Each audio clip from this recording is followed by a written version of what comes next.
Thou shalt not criticize the woke right. Having lived through a decade of this race Marxism which spread through our elite institutions like an aggressive cancer, I believe we're now witnessing the emergence of an equivalent phenomenon on the fringes of the right. Of all of the world's problems is basically that there's not enough men who walk around their houses with swords. But females are barely sentient. The reason I'm so fantastic is because of my perspicacity. The 24-time Grammy Award-winning rapper has released a new song called Heil Hitler. Are there any words on the planet that have more stored potential energy, more chi than Heil Hitler? Why can't we have America first? And of course the answer is because of, the Austrian painter with a funny mustache. What do you see as the greatest threat to Christian nationalism as it's trying to make its roots? Christians. Christians are gay. Fake and gay, to be more precise. When I got into the right wing in 2016, it was about three things: hating women, being racist, being anti-Semitic. I am racist, I would say. I believe in the races. What do? I go out on Tinder, I go to a bar, and I say, hey, I'm a neo-Nazi Nick Fuentes that the ADL is writing articles about every day. That there's such a thing as woke left, people on the left who are woke and people on the right who are woke, makes complete sense to me. Of course there are identity-obsessed monomaniacs on both sides of the political spectrum who want you to shut up, who want to censor you and want to do, and they follow the same template. And when I say they, it's like people online say, what do you mean by they? I'm talking about Israel. Everything they're doing is demonic. Did the military execute an operation, a psychological operation on the American people to get us to support Christian Zionism after World War II? Mahler's Stonechoir podcast is by his own admission aimed at hooking impressionable young men. Part of Mahler's idea of being an actual Christian, the notion expressed in this tweet that Jesus Christ is Lord and Adolf Hitler is his faithful servant. I can really see this starting to happen on the right. Like, I've been tracking psychopathic behavior, especially on the anti-Semitic side. Is this where the term the woke right comes in? To understand this video, you have to understand the conspiratorial Jew-hating worldview that is devouring young men. Wow, guys, this was not on my 2025 bingo card. Have you ever seen a set of beliefs that's just so wild, so out there, so misconstrued, evil, dangerous, and just absolutely wild, and think there's no way that people are going to believe this because it's just so insane and untethered from reality? And then Satan's over here like, hold my matcha. Because, ew, to me, that's the woke right. I had only ever heard the term woke right maybe once or twice in the last few years, but I paid it no attention until recently. Other people have referred to this by a different name by calling it the alt-right. Jordan Peterson called that out a few years ago because he saw this happening like a prophet out in the desert eating locusts and honey. Now, I need to forewarn you. This interview is going to be a little different than my rest. First, this is going to be a longer introduction than normal to this interview. I don't normally do that, but in this case, I think there are a lot of things I feel responsible for laying the groundwork for before we get into the interview. Second, this is the longest interview I've ever done. I truly believe that if we can understand this movement, we will have such clarity in the chaos and we'll be able to discern what's going on around us much better. And that's why I have my friend Will Spencer on my channel to talk about this. Will is a former New Ager, and I originally was going to have him on my channel to talk about his testimony because it's wild, you guys. And he will be sharing a little bit of that, and I do want to dedicate a whole separate video just on his story out of the New Age. But through a strange series of events, I realized that he is also someone who was deeply affected by this woke right conspirial propaganda. So I decided to change course and have him on to talk about that because it's such an important topic. He will share about this journey in the interview, but in short, in God's providence, he went through the trenches and the fire and is now a wealth of information on the woke right. He wrote an article about this that went viral, and I highly recommend reading it because it gives more information and will help explain Will's background in this and give you more context. We do mention the article a few times in the interview, so it will be in the description. As for me personally, I remember when I first started learning about the woke left and progressive critical theory. And I made multiple videos on my channel about this. You can kind of see my progression since 2020 with that topic. It hit me like a freight train, and I had no idea what I was dealing with. Like, why is everybody all of a sudden racist? Why are Christians automatically seen as oppressors? All white men are horrible. And oh, by the way, there's like thousands of genders and identities. And we're just okay with this? It felt like it just came out of nowhere. But in reality, the woke left progressive ideology has been here for decades in the form of critical theory. I spoke out about it then, and I got a wave of backlash from people online who claimed to be Christian. People were really pressuring me to talk about things that they thought was important from a social justice perspective. This is kind of how I feel right now with unearthing the woke right. I feel like I'm just digging in the mud, trying to figure out what this is. And I have to admit, it's giving me some whiplash. This ideology on the right is not new. Just like the woke left ideology, the woke right ideology has also been around for a very, very long time. It used to be super controversial and very fringe, but it is not anymore. It's just now had the opportunity to really get a foothold. I have spent the last few months really trying to wrap my mind around what the woke right is. And I have a lot to learn still, guys, but what I have discovered so far is profoundly disturbing, and it deeply grieves me. But it also explains a lot. This year in particular, I have noticed a deep hypocrisy that I've seen on the conservative right that looks a lot like what we saw on the woke left. I couldn't really wrap my mind around this though. Then a few things happened for me to really get a good look at this in 4K. First, as I mentioned, I noticed the hypocrisy on the right, especially after the assassination of Charlie Kirk. I just noticed some deep resentment and bitterness that made a lot of conservatives pretty radical in their positions. It was like they felt justified because of their bitterness and anger. I found this to be very hypocritical because this is exactly what happened on the left. They became so bitter and angry at Christians, white people, straight people, you name it, that they became irrational and completely deluded and disconnected from reality. But it wasn't based in love and truth. It was based in hate and bitterness. Then second, Allie Beth Stuckey had her very biblical and awesome Share the Arrows conference, and she got a lot of hate for it from some Reformed Christians with some pretty intense patriarchal views.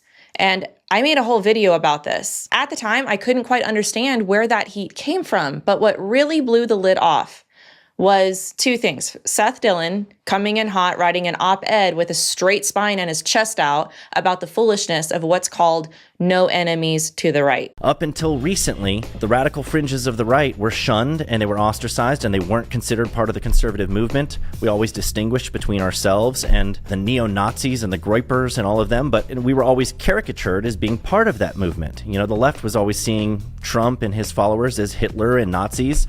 And we would say, no, that's not us. That's not who we are. I wrote this piece because, I'm deeply concerned about the direction the right is going, how far some of these ideas have gone, and also how far they've advanced into the mainstream. A lot of these crazy ideas, the bigotry, the anti-Semitism, these things are seeping into the mainstream in a way that's deeply concerning. We don't want to see our own mission undermined by adopting an ideology or tactics that we've always objected to on the left. And starting to flirt with that or actually mainstream some of that on the right. I don't see how we could possibly win, I'll put that in scare quotes because I don't think it's winning at all, to become more like the left in the effort to defeat them. And then Tucker Carlson interviewed Nick Fuentes. I had only ever heard of Nick Fuentes by name, but that blew the lid off for me. It helps me understand all of this. If you don't know who Nick Fuentes is, I'm sorry, I'm about to inform you of who he is. To say that he's controversial is an understatement, and unfortunately, his ideas are no longer fringe. He admires Stalin. It's actually funny. It was December 18th. I remember because that's an important date to me. And it's Joseph Stalin's birthday. Oh. I'm a fan. You're a fan of Stalin's? Mm-hmm. Always an admirer. He believes that the Holocaust is exaggerated or just made up, and Hitler is awesome. We love Hitler, not in a gay way. We love Hitler in a Christian way, you freak, not in a gay way. Hitler was a pedophile and kind of a pagan. It's like, well, he was also real cool. Am I right? Am I right, boys? Am I right? Let's go. Second semester, I got home in the spring and I was like, Mom, Dad, Hitler was awesome. Hitler was right. And the Holocaust didn't happen. My favorite song is Heil Hitler by Kanye West. My favorite song is Gas Chambers. He is a white supremacist. White people are being browbeaten into submission with the Hitler myth. That's what it's about. That's what it's always been about. And look, if you're such an idiot that you can't see what I'm saying about Hitler, about Stalin, about Napoleon, about Caesar, then you're just not white. Okay, then you just don't get it. We're gonna stop dissing the Nazis all the time, okay? He does not like the Jews and thinks they are to blame for everything. As a white person, why is it that the Holocaust is so toxic? It's because, Jews sort of made it that way. But I would say that the Jews had better start being nice to people like us. What comes out of this is gonna be a lot uglier and a lot worse for them than anything that's being said on this show or has been said on this show. In spite of the fact that I have been bullied by the Jews and I have been oppressed and slandered and lied about and attacked by the Jews, and I'm also a Christian. Sure, Jan. He believes that women are absolutely inferior to men and shouldn't vote. Yeah, sorry, pea-brain woman. Maybe that's why you should focus more on 2 slices of bread, peanut butter, and jelly than political commentary. Maybe you should leave that to the big brain men. What would the 2016 election look like if only men voted? In my research, I found that Candace Owens actually interviewed him, and she actually makes a very good faith comment on how he has chosen to not have a family and be selfish. She didn't even mean that in a derogatory way. And he basically tells her to sit down and shut up. You don't know me. You don't know my life. You don't know my situation. I don't think you're in a position to give me advice, especially as a woman, honestly. I don't think women, this is something in the right wing. We say we're anti-feminist, and then women go around telling men what to do. The kind of stuff that he says and the kind of ideas that he has are just absolutely unhinged. Like more than just inappropriate. In fact, I need to give you a warning as I share the next few videos that I'm about to share. They are wildly inappropriate. I've edited out parts that would get this video kicked off of YouTube. And keep in mind, this man says that he is a Christian. Okay. Hang out with children. Well, they're hotter. Based. Let's go. That's why we love him. That's why we love this guy. A lot of women want to be raped. And when I say raped, I mean like, that sounds bad when I say it like that. But there's like a lot of women that really want a guy to beat the shit out of them. Part of it is they have to pretend like they don't. Everybody raise your right hand. Repeat after me. I will kill, rape, and die for Nicholas J. Fuentes. My ideas are already there. I've already impregnated your organization. I took Turning Point USA and I f***ed it. And I've been f***ing it. And that's why it's filled with groypers. Young equals better. Okay? I'm with the Bible on this one, on God. You know what I expect? A fertile womb. A fertile womb and a sort of innocent, childlike spirit. When the Holy Spirit selected Mary, did the Holy Spirit go, let's look for a mature woman that I have something in common with? Or did the Holy Spirit go and say, how old was the Virgin Mary? I think she was like, well, she wasn't 18, I'll say that much. Certainly wasn't 18. But the point is, when you look at these things like abortion, it's popular. People like abortion, hate it, but it's true. And you can thank the Jewish media for that. And it sucks, and it is what it is, but that's why we need dictatorship. That's unironically why we need to get rid of all that.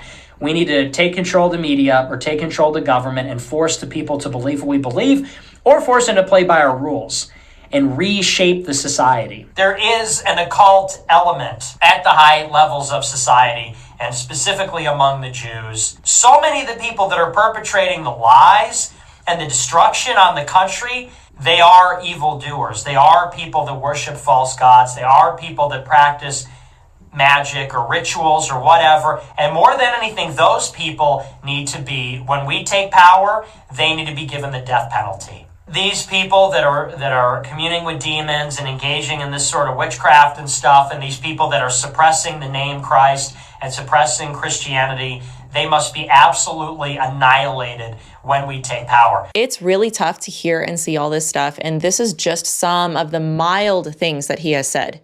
The mild things. But there's an entire underground that is underneath all of this that's bigger than just Nick Fuentes.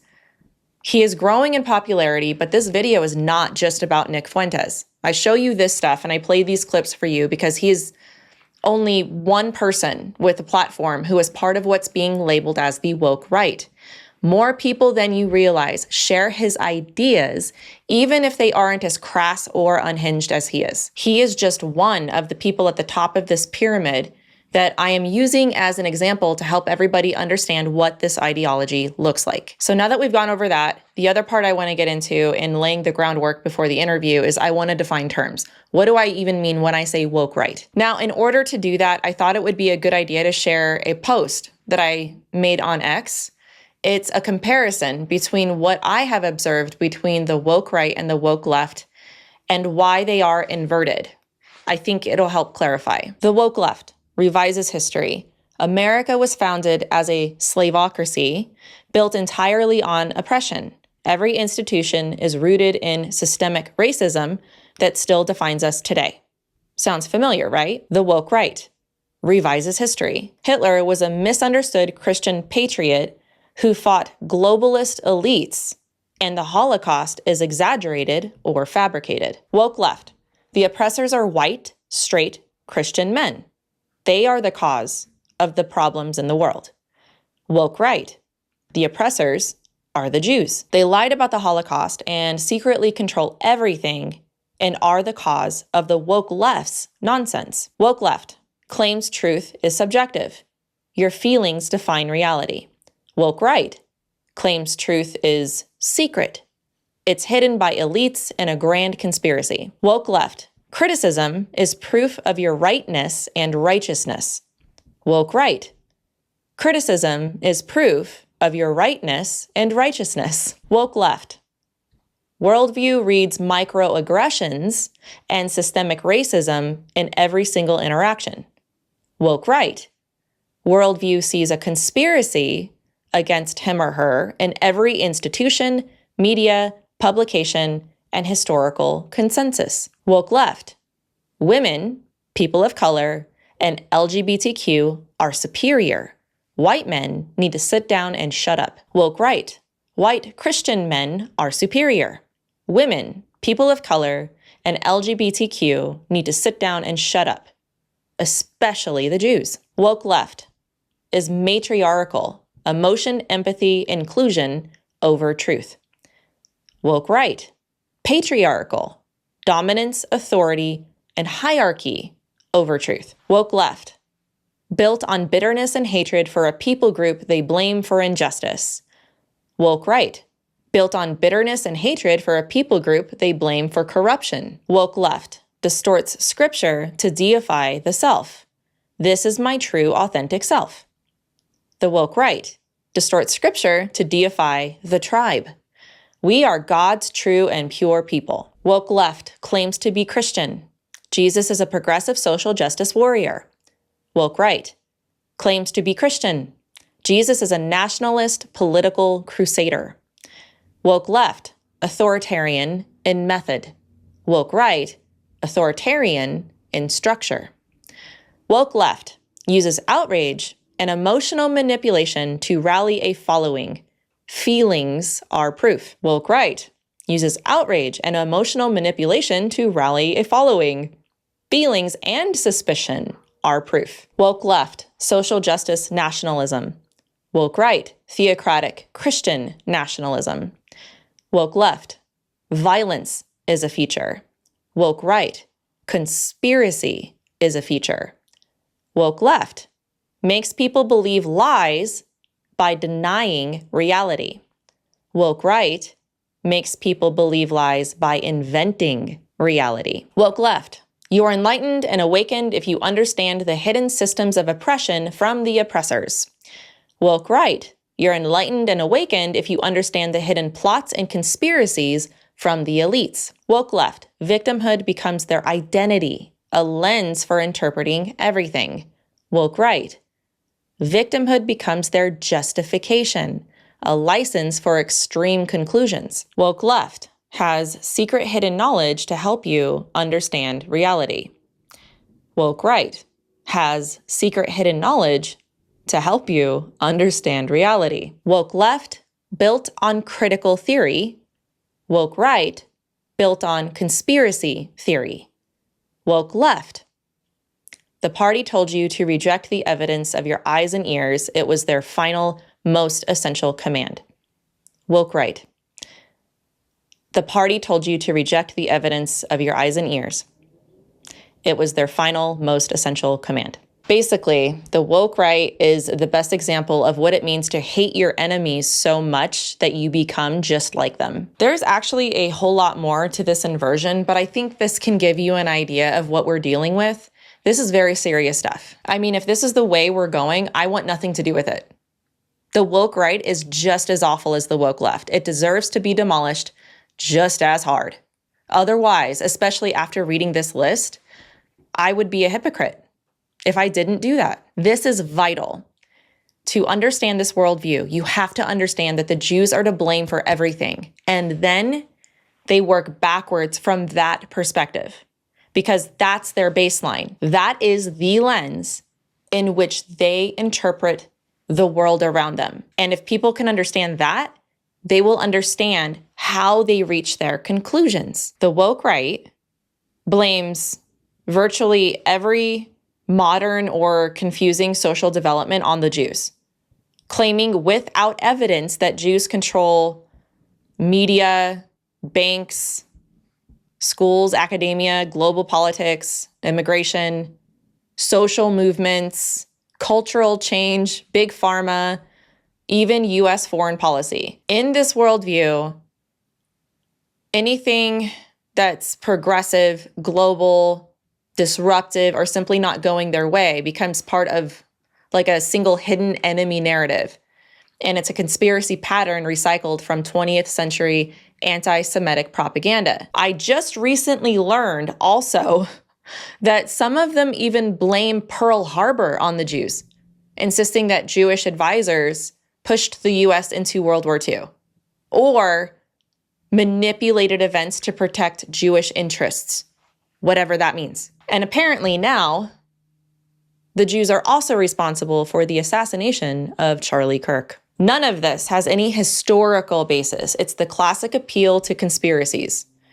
Believing you have secret insider knowledge that explains everything while ignoring reality. Now, on that note, out of all the videos I've ever done, out of every controversial figure I've ever covered or topic that I've ever talked about, there's always one common denominator topic that gets me the most swift, ferocious, and vile hate.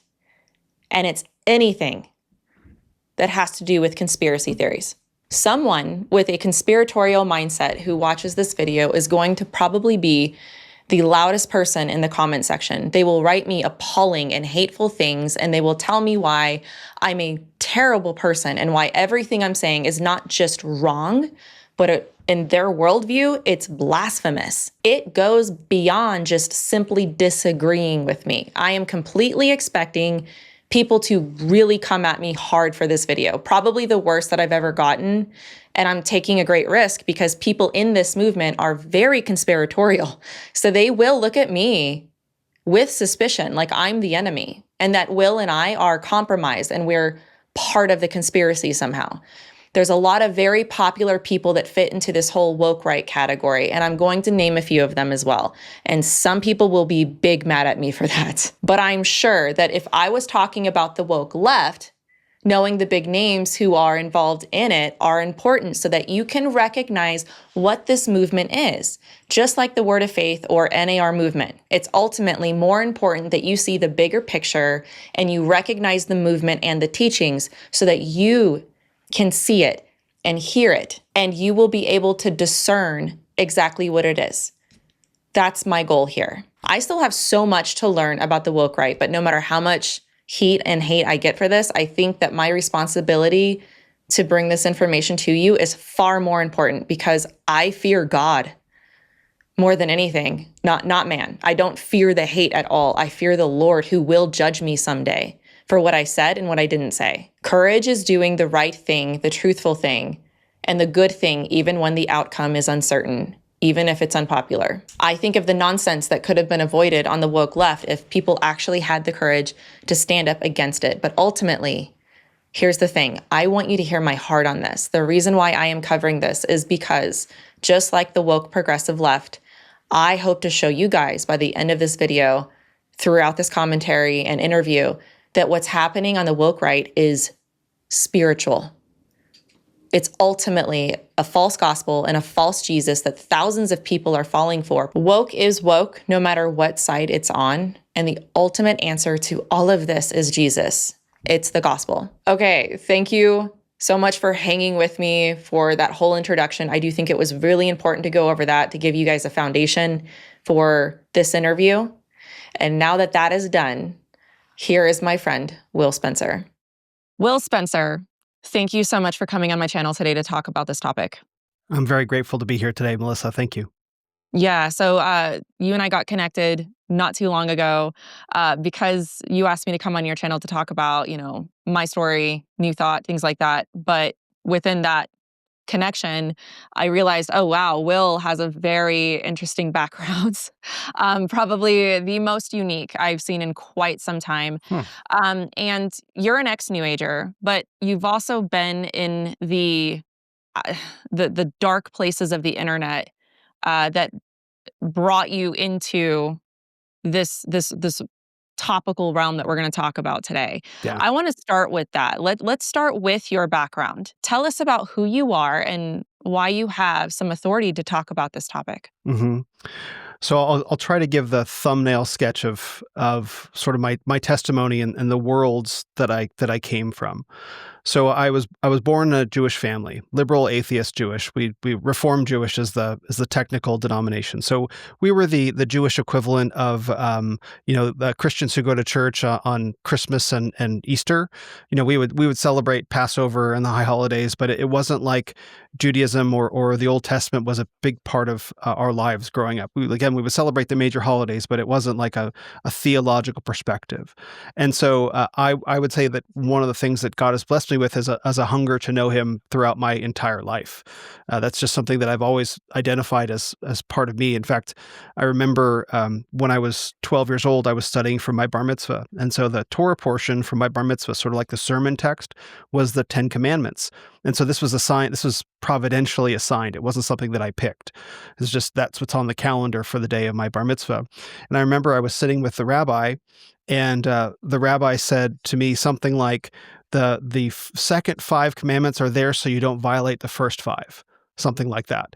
And I was 12 years old, and I was like, I remember sitting in the next to him, and I was like, oh, that's interesting that there was this logic behind the 10 Commandments. And so that's the first time that I remember thinking, like, rather than like, okay, well, whatever you say, it's like, oh, that's how interesting.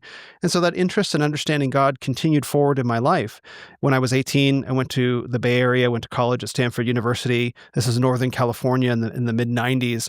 And that was where I discovered the early stages of the New Age, but my entry into the New Age world. So I didn't have a strong theological background, but I longed to know God. And so I ended up in a place that happens to be talking about God, a false God, and the many faces of false God, but there was a lot of spiritual information available nonetheless. And so I just kind of dove in. So I found my way into the rave scene, the DJ electronic music rave scene, the transformational festival culture, as Carl Teichgrib talks about. And from there, I found more information that I knew what to do with, but I was quite happy. That was also where I found psychedelics, acid, mushrooms, things like that, ketamine. That was just part of my life. And so in addition to doing these things, I was very curious about who God was, and I genuinely wanted to understand, but I was coming from a direction where I was pointed 180 degrees and opposite from Christianity. Like you literally could not have started me off pointed in any other direction more strongly away from Christianity, especially going up Reformed Jewish, where it's like you can be anything you want, just not a Christian, right? And then of course, entering into the New Age world where the one thing you're also not allowed to be is Christian. And there isn't a lot of Christian influence in the Bay Area anyway. And so that informed my pursuit for, say, the next 15 or so years. So we're talking like 2000 to 2015. As part of that, did all kinds of healing modalities, whether psychotherapy, various forms of Jungian psychotherapy, men's retreats, different kinds of, there's one that's called like a laying on of hands kind of healing modality. Yeah. Past life regression, like you name it. If there was a new age kind of, trauma healing modality that was available, I did it. I did it because in the new age world, it's very much about you discover God through your own healing. Those two things go very much hand in hand, which we could talk about separately. And that was just how I discovered that I wanted to know God in a deeper way by going to see the places where around the world where these religions, where these spiritual traditions came from. I found a desire to travel the world. And so through my own inner healing and through my own growth as a man and through a lot of focused, hard decision-making, come 2015, I set out on a 2016, I set off on a 4-year adventure around the world backpacking to try and to literally seeking God. So I went to South America, I went to Asia, I went to Oceania, so Australia, New Zealand, and I ended up at China, Japan, and into India. And so because I was really I really wanted to know. I didn't just want to receive these things through books or through things that I could do in San Francisco. I wanted to go to the places. So Bali, Koh Phangan, Thailand, Byron Bay in Australia, all the new age enclaves around the world. These were places that I went. I'm also from Arizona, and Sedona is not too far north from here. So my seeking of God was not just reading books, was not just going to various retreats. It was actually going out there into the world to try and find him. At the end of that journey in 2020, I had come up empty. And in that time, I had tried ayahuasca, 15 ayahuasca ceremonies. I had done Bufo alvarius, which is 5-MeO-DMT, probably the most powerful psychedelic on earth. Done that 3 times. That's a whole other story. Various other psychedelics and practices, like all around the world. And I hadn't found anything. I hadn't found anything at all. I had found dead ends and bad answers. And what really started to change things for me was I discovered the reality of child sex trafficking, which is like Jeffrey Epstein. So I learned about that in, I think it was 2016. It was in 2016 that I learned about that. I found information that was pretty much undeniable. And so in a New Age worldview, it's like all is one and all is God. And so here's this information about reality that you're gonna tell me, and all is one, all is God, and karma. Like the events of your life currently are the result of events in your past life. That's the idea of karma.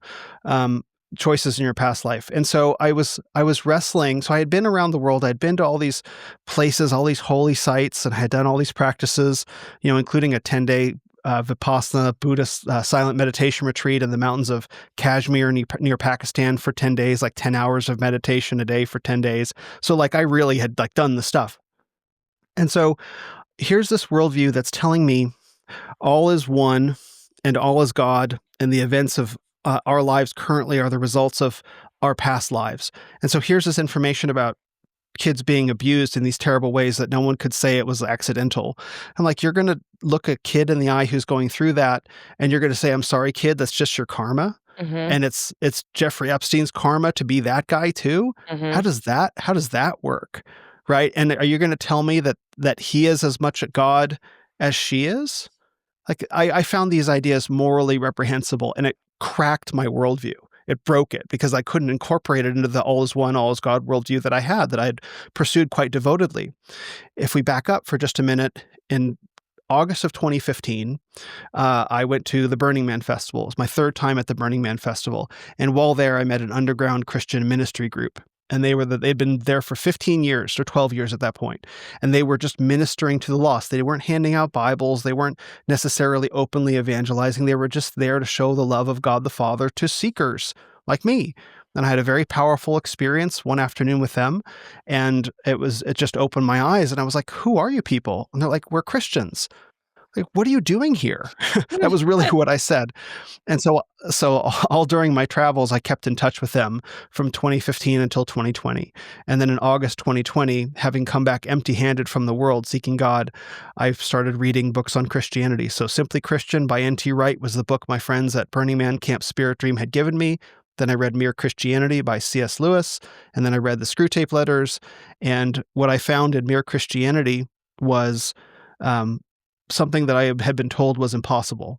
I had been told that it was impossible to reason your way to faith. Mm-hmm. And here I am reading C.S. Lewis reasoning his way to the Christian faith. Yep. And I was like, okay, and I remember very clearly, C.S. Lewis said also in that book, he said, when you give yourself to God, you don't lose yourself, you receive yourself back renewed.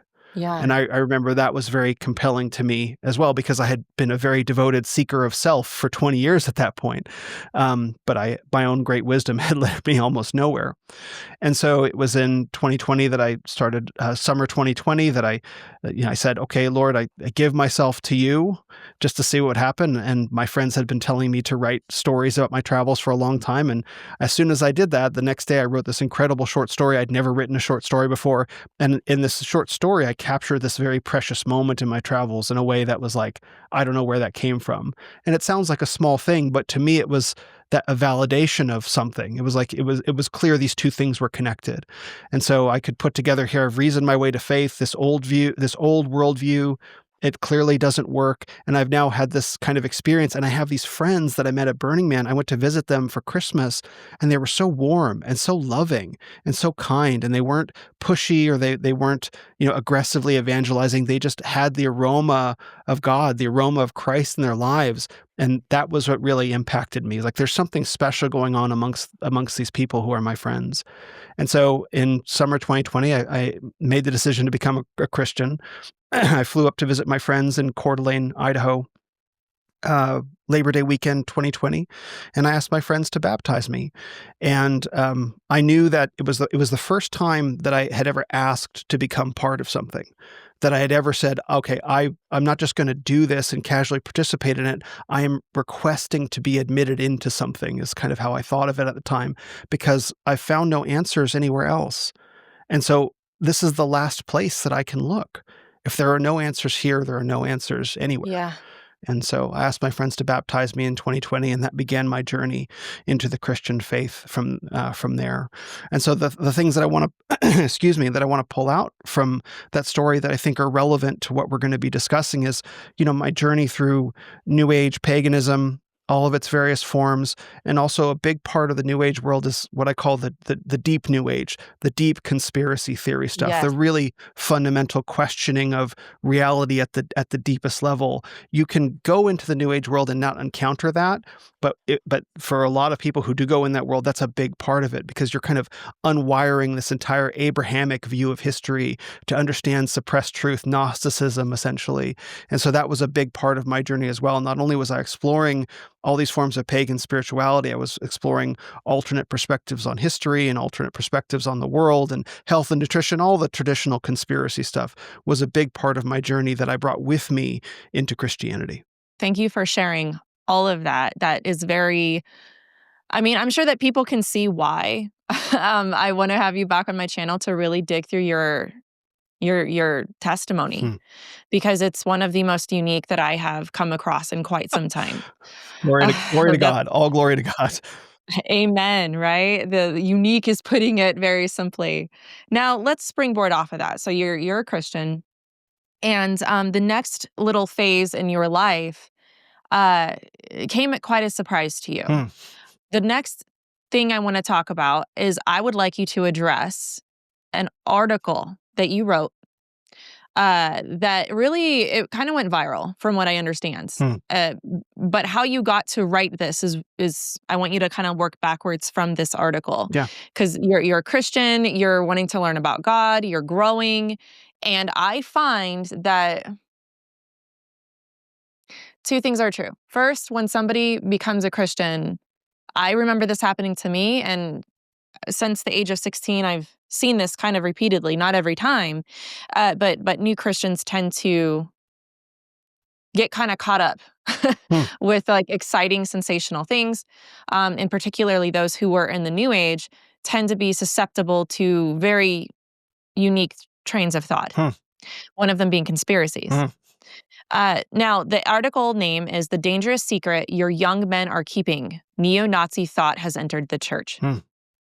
I would like for you to share with us the story of how you got to write this article and how you even got caught up in that world. Yeah. Real quick, the bodywork method that I couldn't think of the name of earlier, it's called Rosen method bodywork. Definitely look it up. Okay. So just to answer your question, just because it came to me. So I've been thinking like a lot about how I came to be able to write that article, trying to understand the parts of my story now that I have some distance from it, what actually led me there. And so what's I think is so interesting about this is I started a podcast in 2020. And one of the things that's happening to people who have public platforms, I didn't have a huge public platform. I had no public platform. I had become a Christian already, but I built a platform over a number of years, a modest-sized one for one guy. And a lot of people, they go through a process of, I guess you might say, public sanctification. Now, I personally did not have a problem getting rid of all of my New Age stuff. Once it clicked for me that, oh, wait a minute, all religions aren't equal paths up the mountain. And it is also not true, because I did believe this for a brief period of time. It is also not true that all religions get you to Christianity, and Christianity is the last little bit up the mountain, right? Yeah. I was like, no. Those are all false paths. Sorry, Catholic Church, but those are all false paths. We can talk about that another time. So once that clicked for me, it was like, oh, I have to get rid of all of this. Like all of my books, all of my article, all of my artifacts, all of memories, photos. I just deleted. I just got rid of it all because I wanted to make space for the Holy Spirit to come into my life. So the process of me being sanctified of my New Age beliefs, that was, praise God, that happened in private. But there were things that I carried with me out of the New Age world and out of my time in the manosphere as well, which was a part that I didn't really talk about too much, but was a big part of my journey, learning what it means to be a man. There were things that I carried out of that world with me that I was not aware of, that I also had to be sanctified of. So in the New Age world, and this has been going on for a very long time. And in fact, my very first exposure to conspiracy material was in 2013. That was the first time that I encountered some of the topics around parallel to Jeffrey Epstein that people are just discovering now, or that they discovered with QAnon. In particular, that was a very popular movement for a minute. I had found that stuff years earlier. It doesn't take long when you're in that world digging into conspiracy theory that you begin to encounter Holocaust revisionism and denialism. It doesn't take long at all, especially not if you're curious, especially not if you dig into some very popular New Age creators. And I did encounter one in 2013. He and I became friends, and a big core component of his worldview, he's still very popular insofar as I know. He doesn't talk to me anymore since I became a Christian. Yeah. But he actually blocked me on a couple platforms. When you go into the New Age world, it doesn't take you long to find conspiracy material. And if you're curious, and if you found a dedicated New Age conspiracy content creator, their whole worldview is based against the Abrahamic religions. That is what they will say, particularly Christianity, but then also Judaism. These are approached separately for different reasons. Christianity is excluded because it talks about the moral law, that we are accountable to the moral law for professing faith in Jesus Christ for salvation, not in our own strength, not in our own esoteric, secret knowing, mysticism, psychedelics, inner knowing, etc. So Christianity is out for that reason. But in the New Age world, Judaism is also out for a different set of reasons, because Jews are posited as the source of all evil on earth, particularly going back to Genesis in many senses, right? Particularly around the dominion mandate, be fruitful and multiply, fill the earth and subdue it. The Abrahamic religions, particularly Judaism in this case, is the first moment in human history where humans were called to take dominion over nature But if you worship nature, then that is posited as evil. And so this is where it began, with the Jews being the source of all evil. And then you run it forward, to the crucifixion of Christ. And so Christ is held up as a teacher. He's in many ways revered in the New Age, but for having embodied Christ consciousness, not because there was anything unique about him, not because he was the God-man, not because he was the atonement for sins, but because he had just achieved this Christ consciousness which Buddha and Muhammad and Krishna have all also done. That completely falls apart the more that you look into it, but nonetheless, there it is. And so, and then you take that crucifixion of Christ, this murder of this, this great teacher, and then you run it forward to today. And when you run the New Age conspiracy mindset forward to today, with the Jews being the source of all evil, the story that gets told is that the Jews are using political, economic, and cultural means to subvert the West, that the Jews are causing mass immigration, feminism, abortion, homosexuality, etc., that they're using these economic, and particularly the Federal Reserve and usury, to flood the West and bring down Western civilization. And that is particularly because the unique evil of the Jews. And so when you go into the conspiracy world, that's what you find. That is absolutely what you find. And core to that worldview is that the Holocaust has either been exaggerated or fabricated totally. And the thing that I really need to stress to people is that Holocaust denialism and revisionism is very old, as in it started in the 1950s. There's a book, I wish I had brought it with me into the interview. It's Black Sun by Nicholas Goodrick Clark. Yeah, I have that. I bought that on your recommendation. I don't have it with me, though. It is a fantastic book, and it shows just how deep and just how dark this world is. I did not know that at the time. Of course, there are separatist communities, but there's decades worth of thought and especially now memes and revisionist historical videos and stuff that are put together that all take aim at different aspects of the Holocaust to try and demonstrate that it's been fabricated. Why was the Holocaust fabricated? Well, because we wanted to cover for the Jews' nefarious deeds in the post-war era. So that's the worldview that is very much in the New Age, but not exclusively in the New Age. It's just in the underworld of the internet. It took root in 4chan, it takes root in the New Age in various ways, but it's just there, and something that used to be consigned to separatist communities through newsletters and stuff like that, now with free access spreads virally amongst communities of people very, very quickly. Like, hey, bro, have you seen this? Have you seen this? Well, have you thought about this? I've never seen this picture before. I'm just asking questions. Okay.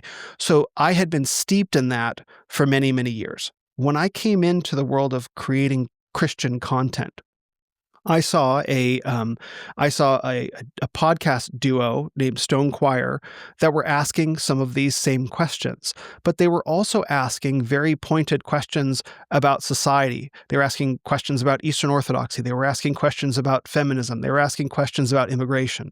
So all these subjects, which are now part of everyday discussion, we're talking in like late 2023, early 2024, before things had really caught fire. So I'm carrying these unsanctified ideas, these big blind spots in my vision that come as part of my story.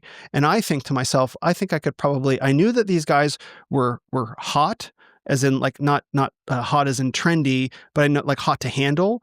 But I thought, given my background, having grown up Jewish, that I could handle this set of topics in a way that I thought it could give me some sort of pass, that maybe I can handle something that I see other people are struggling to handle as well. So I'm like, okay, maybe I will wade into this and I'll take on this duo, and talk with them and try and surface some of these ideas, and maybe I can quote unquote get away with it. There were some areas of disagreement that I had with them. A big part of their worldview was that Hitler was the Christian prince, that Hitler was a Christian, that the persecution of Jews was a Christian-inspired event. And we can certainly talk about that, and I can demolish that myth, but that is a very popular myth even today in the mainstream. And that is maybe that we can put that as a subject for conversation in a moment. Mm-hmm. I had read the book by Dr. Mark Musser called Nazi Ecology, the oak sacrifice of the Judeo-Christian worldview in the Holocaust. And that's a 550-page scholarly book. It took him a decade to write, where he surfaces what the Nazis actually believed, that they were not Christian at all, that they were in fact neo-pagans with a nature-worshipping German romantic, worldview, that it was a pagan act that happened around the Holocaust. He doesn't talk about the Holocaust specifically. He just talks about the worldview of the Nazis, saying that they were pagans. So these guys were saying that Hitler was a Christian prince. And I thought, in addition to everything else that I could talk about with them, that I could confront them on the notion that Hitler was a Christian prince, that I could have an interview with them, and then I could have an interview with Dr. Mark Musser immediately after, and maybe we could hold up this issue of the Christian prince for public debate. I thought that was important, because I could see that there were a lot of men who were starting to believe that Hitler was in fact a Christian. Mm-hmm. Like, this is really, really important, because if men think Hitler was a Christian, then they are free to follow his Christian model in some sense. But if Hitler is not a Christian, then the whole thing crumbles, and we need to take a better look at that. So I did an interview with Stone Choir. I scheduled a date with them after I had scheduled a date with Dr. Mark Musser. And so I did the interview with them. We ended up talking for 6 hours, and I talked with them about all of their hot button issues. And, it was just one of the longest conversation I've ever had. And so I did that interview. I released it. I set it up to be released a couple weeks later. And that night, I posted it on YouTube as a premiere. So it's supposed to come out Thursday morning, something like that. I posted it on Wednesday night as a premiere, so everyone on YouTube could see that it had been scheduled. And that night, a pastor, a friend of mine, really an acquaintance at the time, saw that. He and I'd been attending his church for a little bit, and he knew who I was, and members of his family had been fans of my podcast, and he saw that I had posted this upcoming interview with Stone Choir. And though he didn't know what was in it, but he knew that this was probably not good. And so he went, and he told me later that he stayed up late into the night praying, woke up early in the morning praying over what to do, and the Lord called him to intervene in my life, because he knew who Stone Choir was more than I did. So he went to a public telegram at that point that had been run by one of the two Stone Choir duos. One of the men is Woe, and I had started a sort of friendship in a sense with Woe through DMs. He and I were the two that were talking. Woe's partner is Corey Mahler, who's a name you might know. I'd never looked into Corey Mahler, and that was my great mistake. So this pastor, Joel Ellis, went to Corey Mahler's public telegram and pulled out screenshots of this thing that was available for all, and sent me the screenshots on Thursday morning as the podcast had come out, and sent me a rather properly sternly worded email rebuking me strongly for hosting them on the podcast, and included the screenshots as well. And as soon as I saw the screenshots, I was like, oh no, because I realized what I had done. Mm.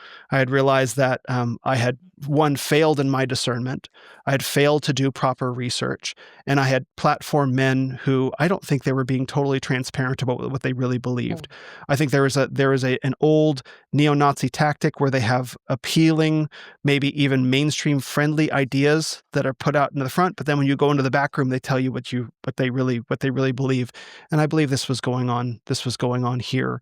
And so within a very short period of time, I posted I pulled down the podcast. I posted a repentance tweet for my own failure of discernment. I said, this is all on me. I'm responsible for my platform. This was something that I did wrong, and I repent for my association with views that I find abhorrent. I pulled the podcast down, and X exploded. Exploded in outrage. Just like 250,000 views on that tweet. The hate that poured out towards me was insane. I was like, I didn't say anything about them. I just posted, here are some screenshots that Corey said. I don't want to have anything to do with that. I didn't call them to repentance. I didn't say these are bad people, don't listen to them. I said, I think I find these views, I don't remember the precise wording, but like, I repent for being associated with these views. It didn't matter. The internet went into attack mode. And so, praise God, I walked away, and I was very shaken by the whole experience. I fully expected that someone in some form of Christian authority that I respected would come to me and say, Will, thank you so much for what you did, but we're going to need you to fold up your platform because you've made us all look pretty bad. I was fully prepared to do that, to take full accountability for my actions and for my poor discernment. Praise God that didn't happen. And so I walked away and the feeling was very much like I had been in a very dark cave. And it's like, imagine being in a pitch black cave, and then imagine something very big, very large, bigger than you, walks past, and you can hear it breathing and it brushes up against you. And that was the feeling that I had, that whatever I had been in was so much bigger than I even realized.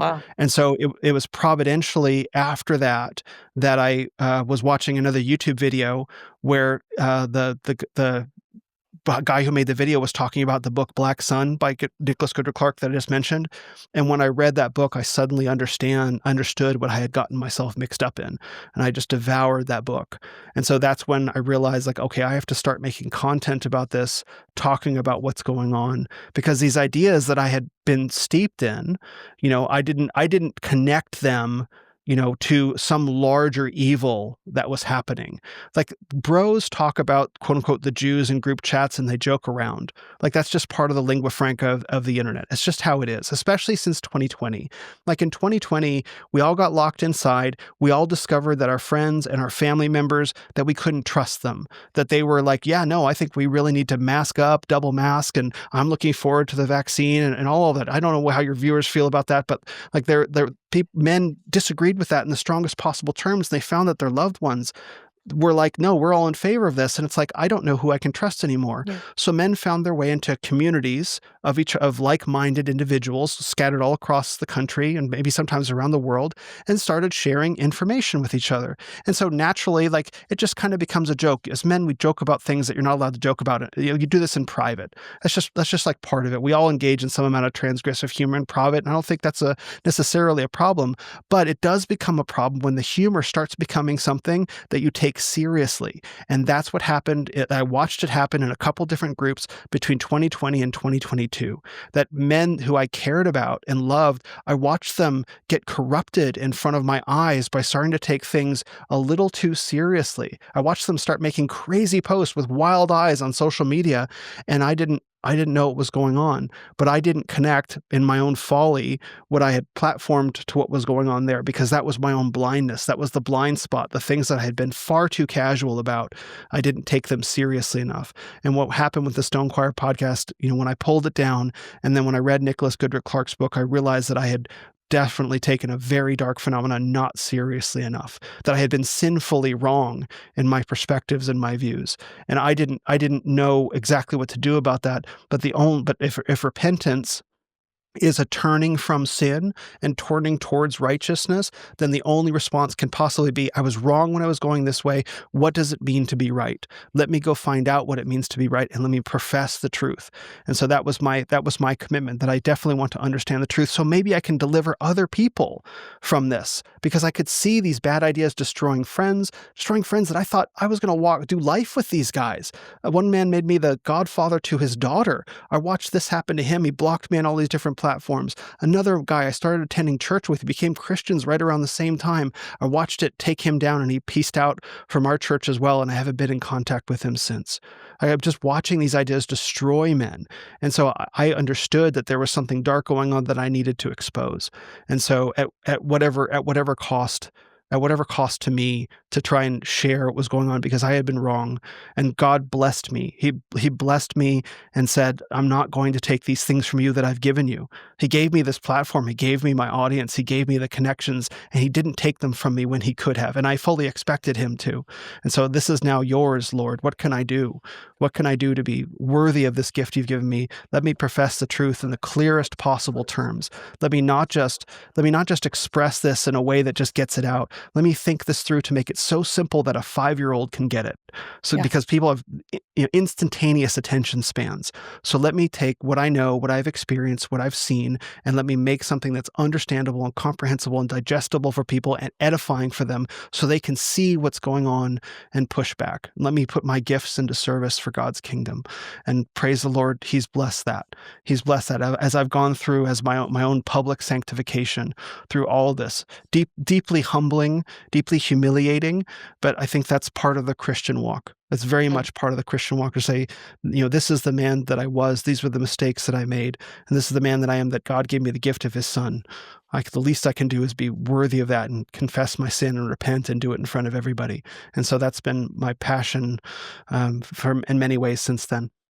Yeah. So you got caught up in this community in kind of I don't want to say a surfaced way, but you did fellowship with these men. You were deeply involved in, would you call it you called it the manosphere. Mm-hmm. Now, yes. That's a parallel community. Yeah, yeah. And a lot of it is because these men, Christian men want fellowship with one another. And it seems like these were men that you were good friends with, you walked life through, and you didn't realize that they were a part of this neo-Nazi community. Is that correct? Is that what I'm understanding?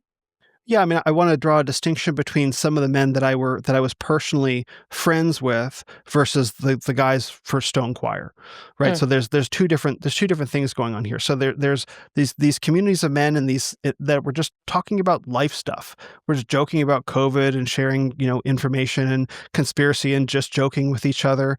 That's just guys chatting. I don't think that there was any necessarily political explicit political orientation during those days. I did watch men from there start walking down a very dark path, and then they departed from me, and they departed from those communities in very stark ways.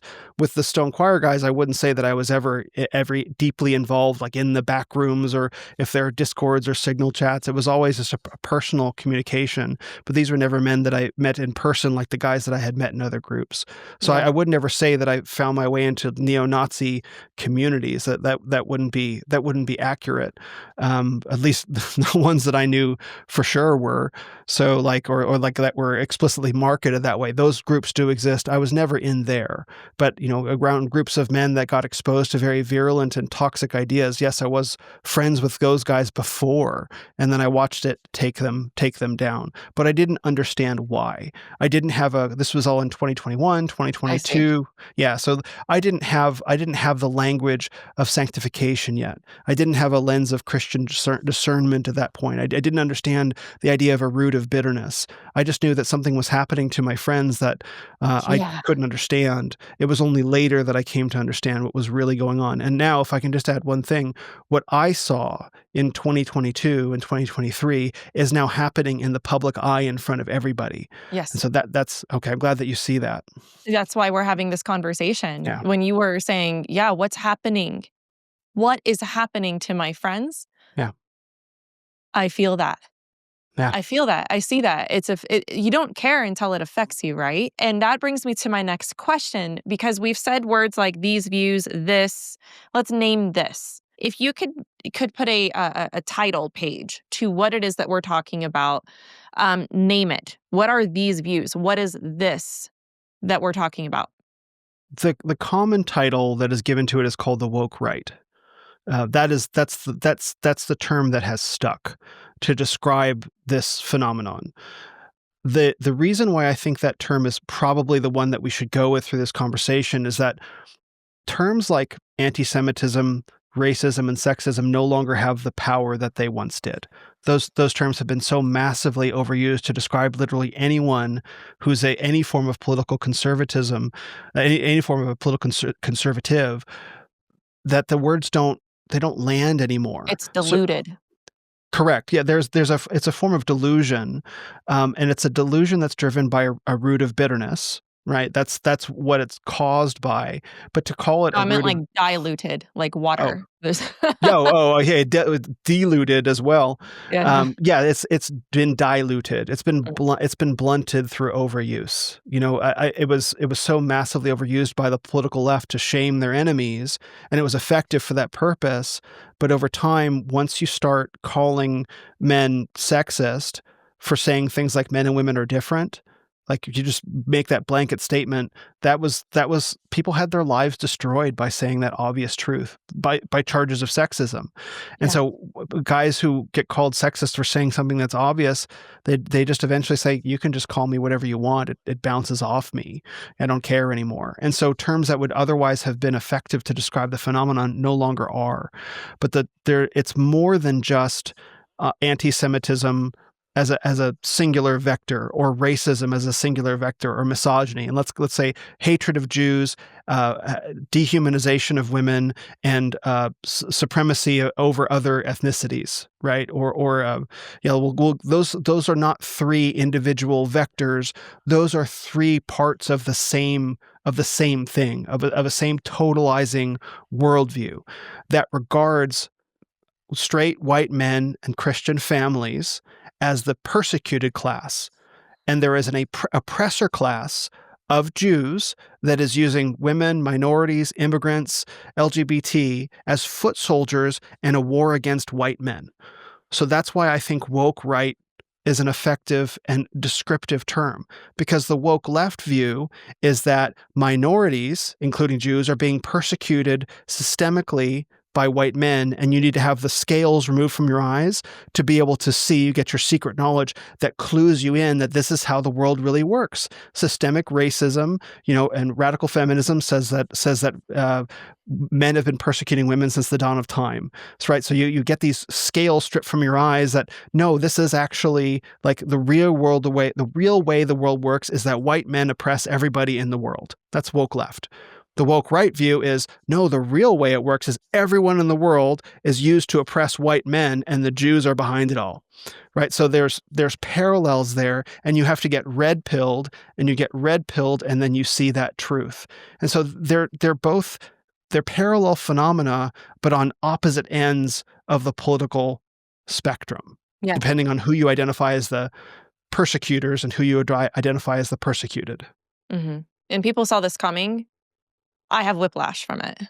When 2020 happened and the progressive left came out, I had never heard of critical theory or critical race theory. It was all brand new to me. I feel very similar to what I'm seeing here. It's a mirrored version of what we're seeing on the left. And what I'm learning is that part of the rise of the woke right had to do with the woke left pushing so hard. Because they have diluted racism, sexism, fascism, Nazis. Everybody's a Nazi. And that really makes cover for actual Nazis, like for actual racists. So you asked if people saw this coming. What's interesting about that is in 2010 and 2011, I was hard on the left. I was a progressive leftist. I voted for Obama. I campaigned for Obamacare. And then after the 2010 midterm elections, I was at the Jon Stewart and Stephen Colbert rally for sanity in Washington, D.C. I was actually at Obama's first inauguration as well. And so I was on the left then. And then they had the rally for sanity in D.C., and then the midterm elections happened, and the Republicans took back both houses of Congress. And so I was on the left at the time, and I was like, well, clearly all these things that I'm doing, watching Rachel Maddow and Stephen Colbert and getting mad on Facebook, isn't accomplishing anything. And so after the financial crash of 2008, 2009, that's where Occupy Wall Street was born. There was a Occupy Wall Street in San Francisco that I became a part of. I was like, okay, all of this stuff that I'm doing online isn't making a difference. Let me go show up and start doing in-person activism. Like, let me be an anon on the streets of San Francisco. So I founded the Ideological Liberation Working Group.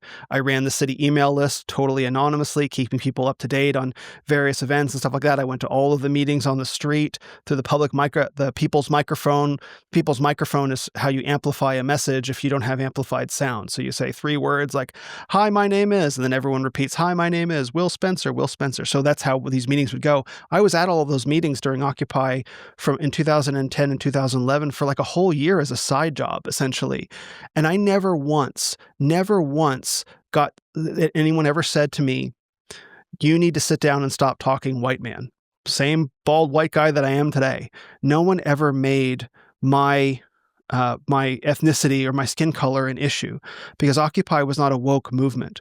Wokeness came in at the very end, and the first time that I encountered it was in 2014. I was actually in a men's group, like sitting in circle with a whole bunch of guys just talking about our lives, and it was in one of the nights, a guy turns to me in the group and says, "Check your privilege." And I was like, what does that mean? I had no idea. It landed like a whip crack. It's like, whoosh. Like, I don't know what that means, but clearly I'm supposed to do, like, I'm supposed to bow my head or something in response. That was the feeling. And I was like, what is happening? So that was the first time that I encountered wokeness. So when wokeness exploded into the American public in 2020, I guess everyone was surprised by it, but I have been watching it happen in San Francisco for 6 years at that point. Yeah. So in the same sense, when you ask, did the woke left inspire the woke right? I'm not entirely sure that's true. I think it's part of it. But when you have men that are being raised by the internet, we have Dr. Warren Farrell wrote a book called The Boy Crisis. He wrote this book in, I don't know, 2019, something like that. People have been talking about a crisis of fatherlessness for a very long time. And when boys are not being raised by their fathers, and girls too, but that's a separate thing. When boys aren't being raised by their fathers, they don't stop needing information about what it means to be a man. They don't. They still do, and they just go looking for it, and they go looking for it online. And so a lot of these ideas that I'm talking about, the woke right ideas that now is called woke right, that has been on the internet for the longest time. Like since 2013 was the first time that I started entering into that world a little bit. I'm sure I saw it back then. So in a sense, yes, the woke right is a response to the woke left, but it has been percolating in the underground of the internet and in men's lives and hearts for much longer, maybe just in seed form, maybe just, in communities like 4chan, maybe in some of the corners of Reddit, right? But it's been there. And so now what I see is not this new thing that suddenly springs out in a reactionary fashion from the woke left. It's actually a deeply planted root that now has sprung up above the ground very, very suddenly. But it's been going on for much longer than that. So I don't think it's exclusively reactionary. I think it's actually something that's been cultivated. And when the moment presented itself, it sprang into action. And that's what I think we're seeing. I think that's what I mean. Okay. Is that the fact that I even know about this has to do with the reaction to the woke left. And the way that I put it is that people have, it's like out of hatred. Same thing. Again, it's like inverted. Same thing where the woke left policies, the progressive policies came really from bitter. I mean, there's more to it, but like a hatred and a bitterness towards like the white man, the Christian white man, and patriarchy and all these things. Yeah. And then you see that inverted where the Christian white man is very angry now. They're very angry about always being called racist. They're the most hateful people in the world. I mean, they're put down more than anybody. And as a response to that, from that vitriol from the woke left, I see this rise, right? Like this, it's always been there. And I agree with you. I remember going on the internet, years ago. It's so long ago. I remember I was still in my mom's house, right? So this must have been like early 20s. And I remember going on the internet and finding this neo-Nazi guy trying to convince people that the Holocaust didn't happen. Mm-hmm. And I was like, that'll never catch on. That's really stupid, right? I thought it was so fringe, like flat earth. It's like, these things, there's no way, right? There's no way that this will actually find its way into people's minds and their belief system. But every generation, it's like you got to fight this stuff, right? And so I think that's really what I'm saying, and what I mean is that as a response to what's going on with the left, it's like the woke right now has this foothold, and they're winning people over, like they're convincing people of this stuff.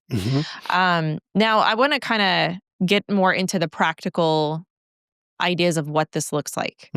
And I've written down a lot of things that I would love for you to talk about and go over and explain, because I think that this will help people understand what it is that they're seeing online, especially from certain influencers, people with big names and big platforms, why they talk the way they do, why they believe what they do, and where that comes from. And the first thing I want to ask you about, and maybe you could define this a little bit more, is the post-World War II consensus. Tell me about this. Yes. Real quick before we get into this, the point that I really want to push is that woke left did not come out of nowhere. No. So what everyone began experiencing in 2020 had probably 60 years of momentum behind it. It began in the 1950s, and it was a 60-year wave that built and built and built and finally crashed for most people's public awareness. You're just living your life on the beach, and then suddenly this tidal wave comes crashing over you. Tidal wave didn't just jump up straight up out of the water and land down. The wave had been started many years prior. The same is true with the woke right. So what you're seeing right now, it did not come out of nowhere. It has been cultivated and fostered online for about probably 20 years, but really some of the early stuff probably started much before that. But the internet has accelerated it massively compared to the woke right. So if you feel caught between the woke left and the woke right, it's because both have been cultivated for a long time to create exactly that effect, right? So know that this is not a spontaneous phenomenon that came out of nowhere. Both are very intentional strategies that have been cultivated to get to this point right now. So let's talk about the post World War II consensus. So the book that most people cite when they talk about this is Rusty Reno's book, The Return of the Strong Gods, which I have not read, but it seems to be the book that crystallized this idea in people's minds in the most powerful way. That after World War II, let's just stand on the shores of, say, 1946 to 1955. You're looking back at the most recent 50 years of history. You're seeing World War I, which was called the war to end all wars. We don't know enough about World War I right now, just how horrible and massive it was. Just to go from warfare that was, hand-to-hand swords, maybe muskets, to industrialized warfare of a scale that the world had never seen before. It was hugely destructive to much of the West in terms of the men and the countries, but then also people's belief in God. You get a lot of postmodernism out of that, where it's like, what does it mean to be a warrior if I can just be standing here and then a shell that was launched 50 miles away just obliterates me before I even have a second to recognize it? These things were really difficult for people to deal with at the time. What is the meaning of industrialized warfare? So on the back half of that, you have the Roaring '20s, which was a great time of moral corruption. You have alcohol and the introduction of heroin and jazz culture, and everyone in jazz culture talked about that back in the day. And then on the back half of that, you have the Great Depression, just crushing amounts of poverty. You have the Dust Bowl wiping out of the American heartland in terms of its ability to produce food. And then on the back half of that, you have World War II, the devastation, the multi-continent devastation of another war. And then you throw into that, 2 nuclear bombs and the Holocaust. And everyone's looking back and just barely, not just barely, but defeating. Well, there are some moments actually where it was pretty dire. D-Day was a major coup, where people are looking back on 45 years of, this is where, white Christian patriarchy has gotten us. 50 years of devastation of the sort that the world had literally never, ever seen before. And so in that spirit, in that moment, there were a set of counter values that were developed that were designed to prevent something like the Nazis and World War II from ever happening again. The signature idea of the post-war consensus was never again. We can never let this happen again. So we need to destroy patriarchy. We need to destroy the family in many ways, through dual income, employment, feminism, things like that. We need to undo everything that has come before to prevent this horror from ever happening again. That is the nature of the post-war consensus, that all these, whatever good things may have existed prior to, World War II or the late 1940s, well, where did they leave our civilization? They led our civilization to horrors of a sort that would be incomprehensible. So clearly the old model has failed. We need to try something else entirely. We need to throw out all the old gods, right, and try a new god of the many of which form the core of leftism today. So the post-war consensus involves ideas like egalitarianism, right? It involves It involves ideas like a heavy emphasis on equality, meaning sameness. I guess that's also partially egalitarianism. These sort of ideas that we kind of live in today that refute the white Christian patriarchal kind of worldview. And I mean all these terms in a very neutral sense, meaning like Western civilization is clearly deeply flawed to lead to this level of horror. Clearly, men are terrible creatures for creating this level of horror. Clearly, the nuclear family needs to be destroyed, and the youth need to be liberated from the oppressive yoke of the elderly because they don't know what they're doing. These are all ideas that were baked into the post-war consensus. There are economic and globalist ideas there. No more nations. So you go from nationalism to globalism, right? You start having you go from fundamentalism to liberalism and Christianity. So all the barriers, all the walls that create separation between people, they all have to come down. This is the accusation that has come from the post-war consensus. This isn't actually true. No, this was what the post-war consensus was attempting to make true, saying all this separation difference has only led to disastrous conflict. So we need to make all the walls of separation come down, and we need to make all one. Who's coming up with this though? Hold on, back up. Maybe I'm misunderstanding. Who's coming up with all of this though? Is this part of the conspiracy, or is this something that was actually done? Yeah, I would say that this is the product of lots of post-Enlightenment thinking, right? It just didn't come out of nowhere. It was, this other model has failed. There are all these other ideas going back to, the 1700s. Maybe we should try the fruits of some of them instead to create a more just and safe and peaceful and prosperous world. So I don't think the post-war consensus was necessarily some grand conspiracy, though people do use the term that way. The post-war consensus in many ways was I think motivated by grief, was motivated by confusion and sadness over the devastation that the world had experienced. But I don't think it was necessarily entirely malicious in character. And to the extent that it was malicious in character, you can take any good idea that's well-intentioned and you can twist it for evil ends. So was the post-war consensus motivated by some grand conspiracy to subvert white Christian men and patriarchal society in a spirit of persecution? Probably not. But was it used that way? Yes, indeed, it was, I think. Okay. Yeah, because I think that is kind of when I think to a beginning of some kind, if I'm looking at the effects now, I want to go back to the cause. Sure. And I'm still trying to understand all of this, which is why you're here. And that's kind of where I'm trying to look back to. It's people have this hatred for the Jews, but if we're looking at it outside of a New Age world, and we're looking at it in a political sphere with people who are on the right, people who used to be more conservative, but now fit into this woke right that we're talking about, they do refer to the post-World War II consensus as kind of like the genesis, if you will, of why we can't trust the Jews, right? Because they took this and used it as cover for all the things that they're getting away with now. So, all right, tell me about that. So play that movie a little bit forward. Can you explain to me what they mean by the Jews? I mean, you're Jewish. Yeah.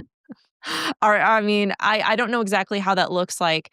How would they explain that the Jews are at fault for a lot of the things going wrong in the West? I know, for example, Karl Marx was a Jew, but I don't really look at it like that. I look at people like they're people, and people make individual decisions. I don't think there's some sort of grand conspiracy on the part of the Jewish people to cause all this mayhem that we're having. How do they square that circle? How would they pin them down in that way? I mean, they don't really. I think the point that I want to stress before we get into that is just that there was a lot of slander that was leveled at Christianity that was unfair in the mid 20th century, right? There was very little of Christianity that was able to push back in any sense and say, this doesn't have anything to do with us. This actually has to do with an apostasy from biblical Christianity. Yeah. That's a really important thing to get, is that a lot of these things happen is because people abandon the biblical faith. You see that in New Thought. I've seen it in New Age, and there are plenty of communities of people that would be very blessed by the gospel, where the gospel has retreated from into sort of isolation. So I want to stress that this turn against Christianity is nothing new. Like it's something that's been going on over and over and over again, using whatever handy excuse is necessary to pull it off. So I think that's really important. So your question about the Jews, how would they square that circle? So the woke right sees the Jews as the great agents of moral subversion of the world, probably, certainly of the West. That the Jews who rejected Christ at the cross have decided that, and this is based on a pseudo-historical document, a real document written in the 1800s. It doesn't document real things, but it's a real thing that exists, called the Protocols of the Learned Elders of Zion. This document purports to describe a Jewish plot, and maybe we could call them the Pharisees, or the inheritors of the Pharisees, or Talmudic Jews is a term that's popularly used, or rabbinic Jews, etc. A Jewish plot to subvert white Christian men and patriarchy as a way to punish them, as a way to eradicate Christianity on earth. So they can't get revenge on Christ personally. Christ is in heaven.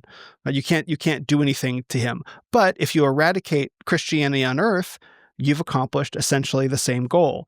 And so the Protocols of the Learned Elders of Zion are it's a real document that was really written, but it describes fake things. So it's a pseudo-historical document. It purports to be this essentially meeting notes of this meeting of dastardly Jews, but it's not that at all. There's actually a book about its origins that have been exposed for a long time. But the Protocols of the Learned Elders of Zion was read by Adolf Hitler, actually literally read by him, and formed a cornerstone of his worldview.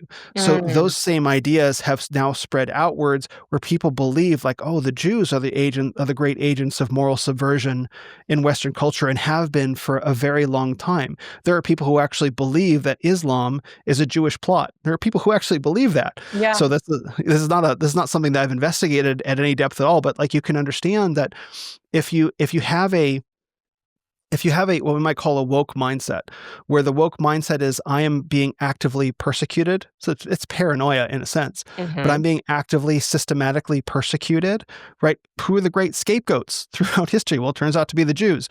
And so they get scapegoated generation after generation. And so in this case, the woke right goes all the way back to the cross, and they say the Talmudic Jews, the Pharisees, who Christ repudiated, they didn't just give up. And so you run it forward 2,000 years, and now they're taking their revenge. And so the post-war era gave them the opportunity to really do that. And so the reason why this all ties back to the Holocaust is that the people who believe this will say the Holocaust was fabricated so that Jews could be given carte blanche to do whatever they needed, as the classic example of victimization. No culture, no people have ever been. The claim is the Holocaust was fabricated so Jews could say no one has ever been persecuted as much as we've been, and if you criticize us, it's anti-Semitism because of the Holocaust. And so the woke right guys will say the Holocaust was fabricated to create that story, which they've then used to subvert the West. And so that's why the Holocaust is so central to this question: did it happen? Did it happen at the scale that it was claimed that it's happened, etc.? And so we can certainly talk about that as well. Yes, let's go ahead and draw that line forward, because you cannot get to any of this without one very core feature of the woke right, which is conspiracy. Mm-hmm. Let's talk about that. Yes. So when it comes to the Holocaust, there's a couple things to understand. So I grew up Jewish. And it was, in many ways, all Holocaust all the time. Not all, obviously that's an exaggeration. But I understood that I could not become a Christian because of the Holocaust. I understood that to do that would be, in some sense, I don't think it was ever explicitly said to me, but I think a lot of Jews would understand you can't become Christian because of the Holocaust. In fact, I had a man on my channel, his name is Sam Rotman. He's a Juilliard-trained classical pianist, award-winning, and he's now in his 70s. He became a Christian, I believe, in the 1970s, so 50 or so years ago, and he became a Christian. It's a moving testimony. His father never spoke to him again because he thought his son had died. My son is dead, because his son had become a Christian. It's a very, very common testimony. And so there's a way in which that same spirit has been used throughout Western culture. There is a way in which the Holocaust hangs very heavy over the heads of Western culture today. You have Schindler's List. You have Holocaust movies being made basically every year, reaffirming this event as the worst tragedy in human history. That is part of the moment that we find ourselves in today historically. It won't be that way forever, but it is that way now. So there is a component of it where it's like this worst event in human history cannot be questioned. That is the idea. You can't ask any questions about it at all, right? Or your life will be destroyed, right? And so when you give that to people, especially when you give that to young men who who are being raised on the internet, what's the first thing that a young man is going to do when you tell him he can't look into? Yeah, that's exactly right. This is why Holocaust denialism and revisionism has become so sophisticated. It's actually through attempts to censor people, to shut people down, to destroy their lives, that has led to this percolation in the underground of these ideas.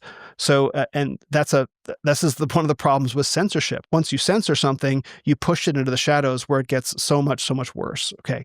So, and I can understand some of the instinct to do that because it was a horrific tragedy.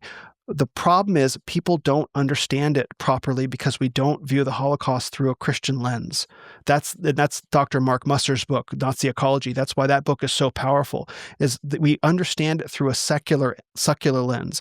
We understand the Nazis only through a secular lens. We don't understand who they were as people, like what their ideology and their worldview sort of stood for. So because we grow up in this mythologized picture of the Nazis. The mythologized picture of the Nazis is that they were supervillains. Like you watch Indiana Jones, or the Red Skull character in Marvel movies in Captain America is based on Hitler, right? We have this picture of Nazis as these supervillains with this master plan, to take over the world. That's not who the Nazis were. They were radical pagan ideologues, right? They didn't have a grand master plan. They were winging it on the single charisma of one man. But since we can't go digging in to understand what actually happened, we accept the mythos of what happened, that it was this grand master plan, when it wasn't that at all. It was actually something far more tragic and far more devastating. I'll give you a good example of how this plays out in real time. The mythos, part of the mythos is that 6 million people died in the camps. And so in the Holocaust underground denialism world, they say, how can you possibly have put that many people into gas chambers or that many people into ovens? There are all these memes about that. But the thing is that 6 million people didn't die in camps. Half of those people were shot with gunfire at close range. So they try to do the math. How could you kill 6 million people with this many ovens, et cetera? It doesn't work out. It's like, well, the reason why is that the SS were brutal murderers that were killing men, women, and children up close and dumping them into shallow graves. Turns out you can do that pretty quickly, right? And what happened was the SS were so sickened by what they were doing that the Nazis tried to find other ways to do it more, quote unquote, more efficiently. And that's how you get the camp system that everyone knows about today. In fact, the camp system was active in Germany since 1933. The first concentration camps were set up to punish Nazi political prisoners, communists, etc. And so as you run this forward, there's a book called KL by, that's the letters K and the letter L, by Nicholas Waxman. And it's a huge scholarly book, award-winning, that talks about how the camp system was slowly repurposed for mass murder over the course of the Nazi regime. But the mythos that 6 million people were all shipped off to camps and destroyed in ovens, like, you're not allowed to question that, but it's simply untrue. It's simply untrue. And so when you find, in the underground of the internet, when people find inconsistencies of the story, they communicate the inconsistencies to their friends and say, look, it's a lie. It's all made up. Yeah. Right. Yeah. Right. And so what's missing here is we get a public school version of history, and we get it mass produced and marketed through Hollywood, telling us how history went. And then when someone says everything is a lie and you can point to things that are a lie, people start throwing it all out, when what's really needed is a better education of what happened, what actually happened in the Holocaust, who the Nazis actually were, what was truly going on. And the only way to get that is to read books. But when you're not allowed to question something that's obviously a lie or a falsehood or an exaggeration or a distortion, and you get your life destroyed for doing it, yeah, people get pretty mad about that, when in fact the true picture of history can be genuinely healing. And that's why I sincerely encourage people to read more books about the Holocaust. I didn't. I made jokes about it. I was one of the guys who made jokes about it. And so as soon as I was revealed to be, wrong and sinful in my attitudes and in my blind spots, part of what I said earlier, my own repentance is, well, this is what it looked like to be wrong. Let me be right. So I immediately started reading books about these things, and I was humbled to my knees to recognize that I was joking about something that cannot be joked about. The real truth of what happened is so much worse than people recognize.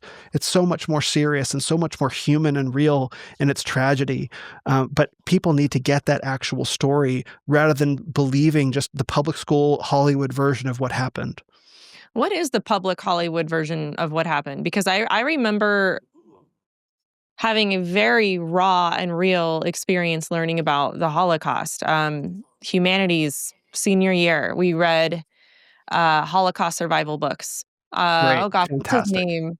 I can never say his name. Elie Wiesel. Yes. Mhm.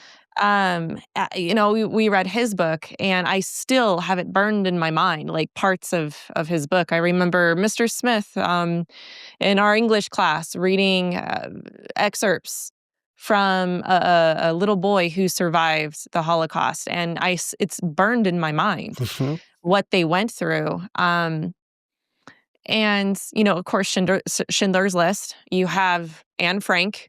You got Corrie ten Boom. I mean, you have all these stories, and so help hash that out a little bit more for me, because that's what I see. That's the Nazi experience, the Holocaust story. Those stories are the ones that are in my mind. So what is Hollywood about it? So the individual survivor's testimony is certainly one thing, and is very gripping and powerful. Yeah. One of the things that the underground denialist underworld will talk about is falsified survivor stories. Yeah. And there are many of them. Yeah. And so they'll say, well, look, this person over here lied and this person lied, and why in 1990 whatever there were 170,000 Holocaust survivors, and then a few years later there's 200,000. Like, how are the number of survivors going up, right? So these inconsistencies, these will be pointed to as, well, this proves the whole thing as a falsehood. It's not the individual testimonies that really, I think, people are wanting to explore. They've gotten those, as you rightfully point out. It's we would say the mechanics behind the whole thing, the actual strategy, the intention, how it all took place. Because here's how I think about the Holocaust. I think about it like any other crime. You have means, motive, and opportunity. That's how you establish a crime in a court of law, right? So the opportunity, let's start there. Obviously, the Nazis had the opportunity. They had the opportunity to, they conquered eastward, and all the concentration camps were located in Poland because they didn't want to stay in their precious German land. So they had the opportunity because they had captured that far. So they were able to lock the people inside, gather them together and ship them out. So like that, they had the opportunity to do so. Did they have the motive? Yes, the motive for the Holocaust is established in Mein Kampf. You can just read it. You can see what Adolf Hitler thought. And of course, there are other documents as well from Goebbels and stuff like that. The question about the Holocaust as a historical crime hangs particularly on the question of means. Did they have the means to murder 6 million people? And so that is not something that can necessarily be surfaced in individual survivor testimonies. That's why you need much bigger books that describe the camp system, that describe the number of people that were involved, especially Ordinary Men, I think is a very popular book about how Christopher Browning, I think, is the author of that talks about how could everyday neighbors like you and I have suddenly be turned to doing these terrible things. And the book Ordinary Man is sort of about that. Primary source documents, because when you focus on an individual, the background fades. The how at a mass scale fades into into the distance a little bit. But what we need to do is pull back and look at the broader historical picture of how it all became possible, both in terms of ideology, mindset, what did the Nazis really believe? That's Mark Musser. Mhm. And then also we might say the mechanics and the politics and the logistics is the word, the logistics of all of it. That's the picture that we don't actually get there, in the public school. But there have been tons of books written about it. But we get, and I don't think this is necessarily a bad thing, but it cuts off a part of the picture. We get the personal testimonies to make the moral gravity land on us, and that's not wrong. But it's only half of the picture. And so I would commend to everybody the account Hitler Hated Christ on X. He's been a wonderful resource for pulling together all kinds of documentation about what specifically to refute that the Nazis didn't know about the Holocaust or it didn't happen. Like, he's pulled together all kinds of information specifically to push back on the sophisticated denialism. He's an excellent account. So anyway, we need to pull away from the individual personal survivors' testimonies, and they do have sincere moral gravity and weight, and we need instead to look at the long view of history and see how did the Nazi regime come about through the 1800s. And I think German theological liberalism had a lot to do with that. And then how did they do it? What were the mechanics of it? And that's a different set of reading that we're just not going to get in public school history. I think I know what you're talking about. You know what it reminds me of is 9/11, which this is part of the reason why I'm having you on, is I didn't realize until maybe, I don't know, maybe a year ago, that there's quite a lot of people that blame the Jews for 9/11. Mm-hmm. They blame Israel. They blame Israel. They blame it wasn't radical Islam, and I'm like, what? Now it all makes sense. Now, because now I'm understanding this worldview. But I remember I was watching a documentary about 9/11, and I found myself quite frustrated by the end because they didn't talk about the ideology at all. They didn't talk about why it actually happened. It was a lot of survival stories. And I know what you mean, because it's like, wow, yes, there's moral gravity here, but nobody talked about why it happened. And that bothered me. Mm-hmm. So I think I'm sensing that that's a similar sentiment to what you're saying right here. Yeah. Yeah. Just real quick, we can think about things in terms of the everyday news. News focuses on personalities. It keeps us lost in the individuals, but it rarely pulls back to give the broad picture of what's going on. It's why we live in sort of a tabloid era where things become, he said, exactly. And so we need to break out of that and engage with deeper historical scholarship to see that the personalities are really the very tippy tip of the iceberg. The leaves on the branches. Exactly. It's exactly right. It's exactly right. We were not getting to the roots or the trunk. Exactly right. And you nailed it. It's understanding the big historical, philosophical, political flows that have led to this personality that we get fixated on, but you have to pull back and look away from the personality to see what informs him or what informs her, what's going on in the background, in a sense, behind them. Okay. Yeah, that makes sense. Now, we're going to get to like really specific people. You mentioned some personalities. These particular personalities have their own slogans, things that they say that sound really good. And I remember a few years ago, Candace Owens got into this huge fight with Ben Shapiro that we don't have a lot of details at. But I remember it went viral, her saying Christ is king. And I get it now. I understand why that would have been a jab coming from her, because she's definitely into a lot of this woke right stuff. And then the America First. There's a lot of slogans that sound really good to our ears as Christians. And a lot of them are biblical. I believe in America First, right? Yeah. I believe that Christ is king. Let's talk about some of those slogans and what they actually mean in the perspective of the woke right. Because the woke left did the same thing, right? Like Black Lives Matter, right? And everybody was like, oh, yes, Black Lives Matter. And they jumped on that bandwagon so quick, putting the little black squares on their Instagram pages. They had no idea what they were signing up for. And I see the same thing, the same manipulation with these slogans on the right. Why don't you go ahead and tell us about this? Fun story for another time. The black squares on Instagram contributed to me becoming a Christian. What? Okay, when we do your testimonial, you'll have to share that when we do that. And I will, yes. Okay. So I'm glad that you brought up Black Lives Matter, because I have been waiting for years for someone to ask me this. Let's go. So the challenge with Black Lives Matter is that if like the surface of it is like, well, yeah, who would disagree with that, right? Like Black Lives Matter, yes, obviously, but the problem comes when you start taking it apart. Black Lives Matter. What does it mean to be black? What is a life? What is a black life? And what does it mean to matter? So when you pull those three pieces apart and you make them answer for each and every single piece of it, you start to get a picture that's like, yeah, I don't actually agree with that at all. For example, if being black means I have to, and this is what happened, if being black means I have to agree with if I can be of African extraction, dark skin, right, and I don't agree with your political project, I'm not black anymore. You take away my black card. So clearly black doesn't mean, being black, right?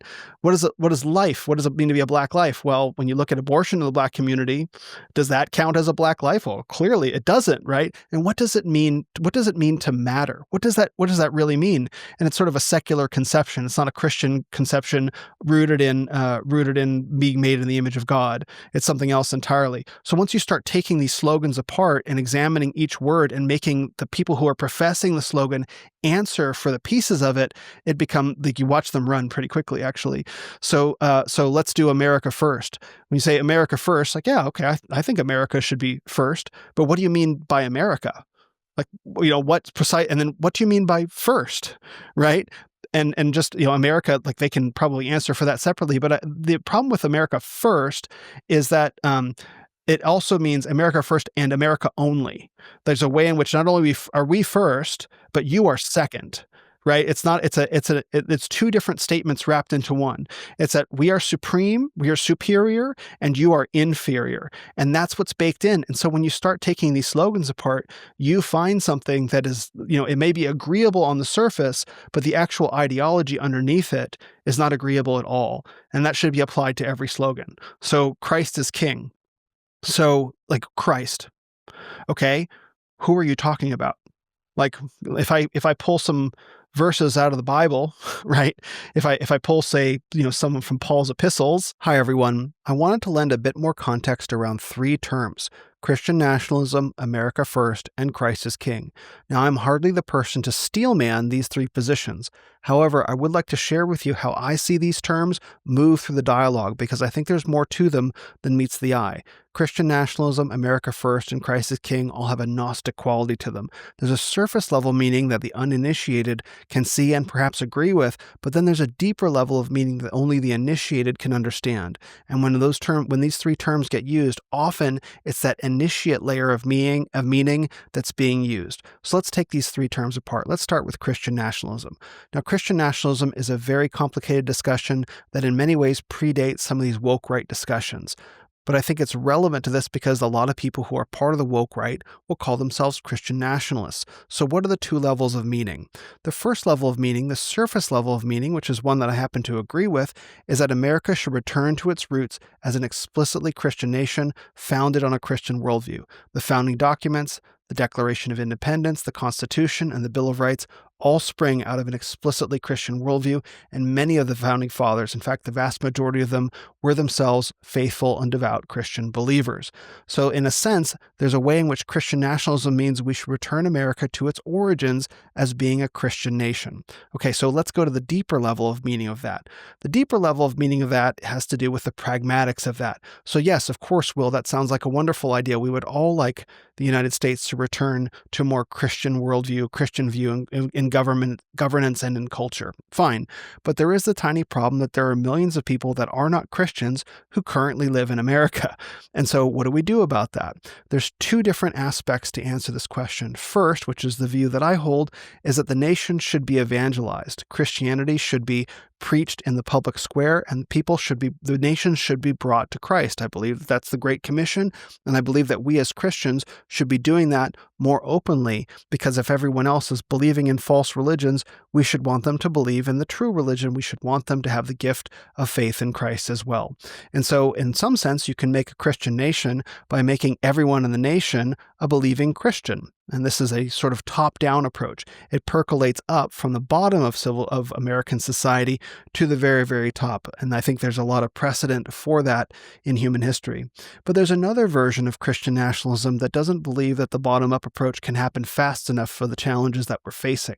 And they advocate for a more top-down approach, meaning that Christians should take power at the highest levels, and they should force people who are unbelievers to either be deported to leave the United States, or if not convert by the sword, at least force compliance with Christian norms and values from the top down. So Christian nationalism can mean, yes, I would like to return America to its more Christian origins, have it be more explicitly Christian in worldview. But how do we go about doing that? Well, do we evangelize the nations from the bottom up and win hearts and minds and souls? Or do we bring in the sword from the top down and force everyone into a Christian behavioral pattern, if not, forced conversion in some sense? And so when people will use the term Christian nationalism, I think that there's a valid way to be a Christian nationalist. I think if we made an entire nation full of Christians via evangelism, I think that'd be a pretty good thing. I'd love to see that happen. There's another way of Christian nationalism that I think is more often used, which is we don't have time for the bottom-up strategy. We don't have time for any of that. We need to take power and we need to force America to become a Christian nation, perhaps even using violence to do so because the challenges that we're facing are so grave. That's the version of Christian nationalism that very often gets used in the dialogue, but that's not the only one. And so when encountering the term Christian nationalism, you have to discern for yourself, the person that you're listening to, which version of them do they hold to. Usually the people who believe in a more evangelistic strategy won't like the term Christian nationalism being applied to them. They'll say, I will reluctantly accept that term applies. It's the people who are like, yes, I'm an avowed Christian nationalist. Let's go get them. Dig underneath that a little bit and see how they want to go about making America a Christian nation again. Do they want to force everyone into a mold where they're behaving and thinking, where they're behaving in a Christian way? Or do they want to actually change hearts and minds and make people into Christians themselves? And so that's the split around the term Christian nationalism that's very important to be aware of. Now let's tackle the term America first. On the surface, I think everyone in the United States, probably all the citizens at least, would be willing to say, yeah, heck yeah, I'm America first. I got an American flag right over there. I think America should prioritize the needs of its own citizens above the needs of other nations and even the world. Yes, America first. The challenge comes in, we have to define what we mean by America. What does it mean to be an American? And many people in the America First camp will deny that even immigrants, legal immigrants, who have spent many generations in the country are valid Americans. Some will deny that Black people are Americans. Some will deny that Jews are Americans. It rapidly takes on an ethnic component to it. So if you dig beneath the surface of, heck yeah, America First, when you dig beneath the surface of it, you have to start asking, okay, well, who do you consider an American? And if you push far enough, you will often find that the only people that the America First crowd considers valid Americans are white people, white men and women. Everyone else is not truly an American. And so when confronting the term America First, there's also a woke component to it, I might add, where you can be an American no matter your skin color if you agree with everything that we believe. It's a little bit like you can get your black card revoked if you don't believe that everything that Black Lives Matter believes. So you get to be black if you agree with all of the political propaganda. You are an American in their eyes, no matter your skin color, if you agree with all of their propaganda as well. So when encountering the term America First, it's necessary to be very careful to find out, well, hold on, when you say America First, who do you mean by Americans? Who counts as Americans? Just define it for me and make them draw really clear lines. Often, if they won't, you may find that they're withholding some information about how they use the term America First that would probably be necessary. So definitely be careful around the term America First, even though we might all agree, like, yeah, I think America should prioritize its own citizens and its own national interests above the interests of the world or other nations. I think that's a valid strategy for any nation in the world. Finally, there's the term Christ is King. Now, from a biblical worldview, yeah, in fact, Christ is King. He's seated at the right hand of the Father right now. But I don't think that's often what that term means. There's an aggressive quality to it. There's a crusading quality to it, where not only am I making a statement of theological truth that Christ is King, I'm in fact making a statement of conquest to you. I am bringing the sword to you, and I'm going to tell you that Christ is King, and you'll either bow the knee or you will die in some sense. Maybe you'll be excluded from the political process, or maybe you'll lose your life, or maybe you'll be deported, or maybe you'll be imprisoned.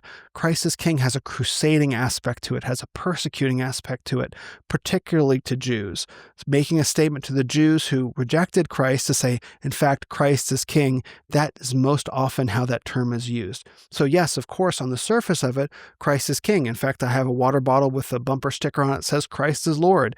Yes, that's true. But the question is, what are you meaning by that statement, and who are you directing it towards? So when you say Christ is King, are you saying, like, yes, Christ is King and this is something to be celebrated, and now let's go spread the gospel to the world? Or you're saying Christ is King and I'm going to show you.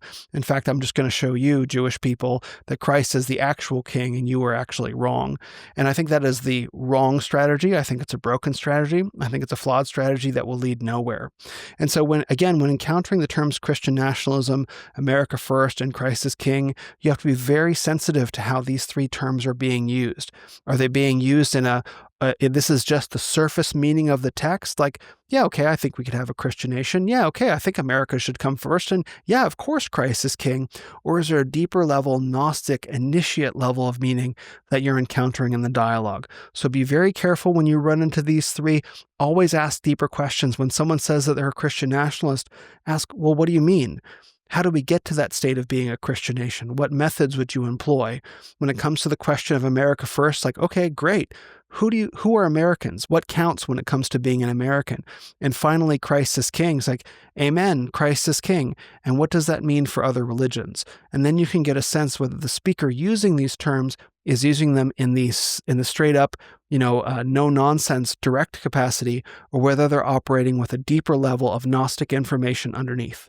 So, like, who do you mean by Christ? Like, meaning if I paint you the picture of the biblical Christ, who he actually was, the self-sacrificing servant, right? Who, taught women at his feet, suffer not the little children to come unto me, right? That gave his life and was bodily destroyed as atonement for sin. Like, do you mean that Christ, right? Who did not return reviling for reviling? Pick your verses, right? Is that who you're talking about? I don't think so. We'll come to is later. I don't want to do a Bill Clinton thing. We'll come to is later. When you say king, what do you mean king? Are you speaking in a theological sense? Like, are you talking about, Christ is the Lord of Lords, right? You're talking in this as reflected in Scripture, like, which includes his theological dominion over the earth, or is Christ king in a political sense, right? Right. And then what does it mean is? This is a statement of temporality. Christ is king now. Is he really? Is that what you mean? Christ is already king? Because Christ, if that's true, Christ is already king right now. But it sounds like you're saying that statement to point to something that you expect to happen in the near future, like Christ is about to be king, is really what that's saying. And so once you take the pieces apart, you can reveal what the ideology actually means. Okay, this gets deep right here. Let's go. Because again, inverted to the left, you have a political, progressive version of Jesus that's just little woke teddy bear.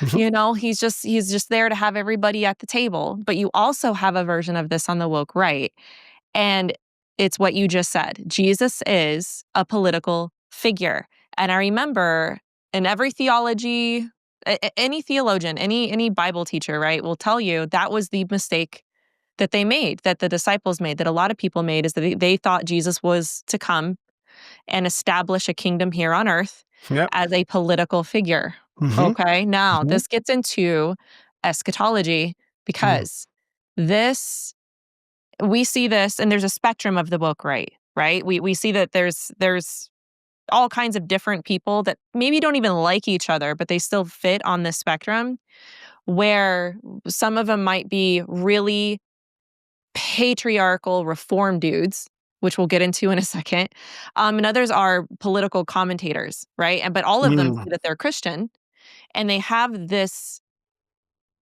dominion theonomy view of Jesus coming to earth as a political figure. I think even Nick Fuentes has talked about this as well, that he is here to set up a dominion on earth as like a dictator. Mm-hmm. Tell me more about this. Yeah, I mean, I would say that this view, which I definitely don't hold to, it has the same elements of what the Jews expected Jesus to be when he was triumphantly coming to Jerusalem, riding in on the colt or a donkey and all of that, like riding in, like, oh, he's gonna take him down. He's gonna become king. Wait, what's going on? Right? Yeah. Why is he up on the cross? Why is he dying? What's happening? Yeah, exactly. Yeah. That's all. We can definitely talk about that as well. So there's images of that, of expecting Jesus to be someone that he isn't, right? And I think this is, I don't know, I'm going to have to venture into speculation territory a little bit. I think what's going on is, I think we all share a longing for a restoration of the moral order of Western civilization. I think we all share that. The question then becomes how, right? And so the appeal of fascism, right, with a charismatic leader, who calls himself a Christian, or that appeals like this is a short, sharp turn in history that fixes everything overnight. All we need is a Protestant Franco who to show up, and the strong man will come and set everything in order, right? And that is a very appealing perspective for people. Don't understand that that's not. I don't know. That's not how Christianity looks historically. I don't think. Instead, the Christian life, instead of empowering a charismatic, quote unquote Christian leader to take charge, daddy's coming home, the Christian life is instead long, slow obedience in the same direction. Yeah. And by modeling what it looks like to be a faithful man and to be a faithful woman and to be killing your own sin first rather than worrying about other people's sins, that is actually what restores the moral order to the West. We can't hope to restore moral order to the West via the sword. That only maybe it will hold back the threat of moral decay for a time, but I think history also shows that no government is immune to corruption, and it's not long before the sword of a righteous king passes into his son and into his son's hands, and there are very few examples of times where that's gone well, right? Even with David and Solomon, right? Yeah. So that didn't work out so great either. So there perhaps are no examples of that in history now that I think about it. Certainly Marcus Aurelius' son did not measure up to his dad, and history is full of, the scripture is full of sons that didn't live up to their father's promise either. And so that's not how the kingdom spreads. But I think a lot of men, and probably a lot of women too, would rather, pluck out the speck in someone else's eye than concern themselves with a log in their own eye. And they don't understand that the moral order of the West is established first, as Jordan Peterson would say, in your own bedroom. Make your bed, right? And and the reason why that landed is there's truth to that. There's truth to that, where it's like you have to clean up your own house first and understand the difficulty of getting your own moral house truly in order if you're coming in from the world before you can start imposing upon other people using the sword to fix their lives. And I think a lot of people, if I'm venturing into speculative territories, they're not patient. They don't want to kill their own sin. They don't want to be sanctified. They don't want to confess. They don't want to repent. They don't want to be under authority. They just want it to be fixed right now. It's like, well, maybe if you want a political solution, fine, but that's not a Christian political solution. It just isn't. And I think that now I don't have a problem with faithful, accomplished Christian men running for political office. I don't have a problem with that, and I encourage it. In fact, my wife's father, so my father-in-law, ran for political office just this past season in the town that he lives in. He's a father of 8 kids and 25 grandkids now, and so I'm grateful to be part of that family also. And he ran for political office, and I think we all should if we have the capacity to do so. But that's not the same thing as taking power with a sword by revolution or empowering a strong man. Yes.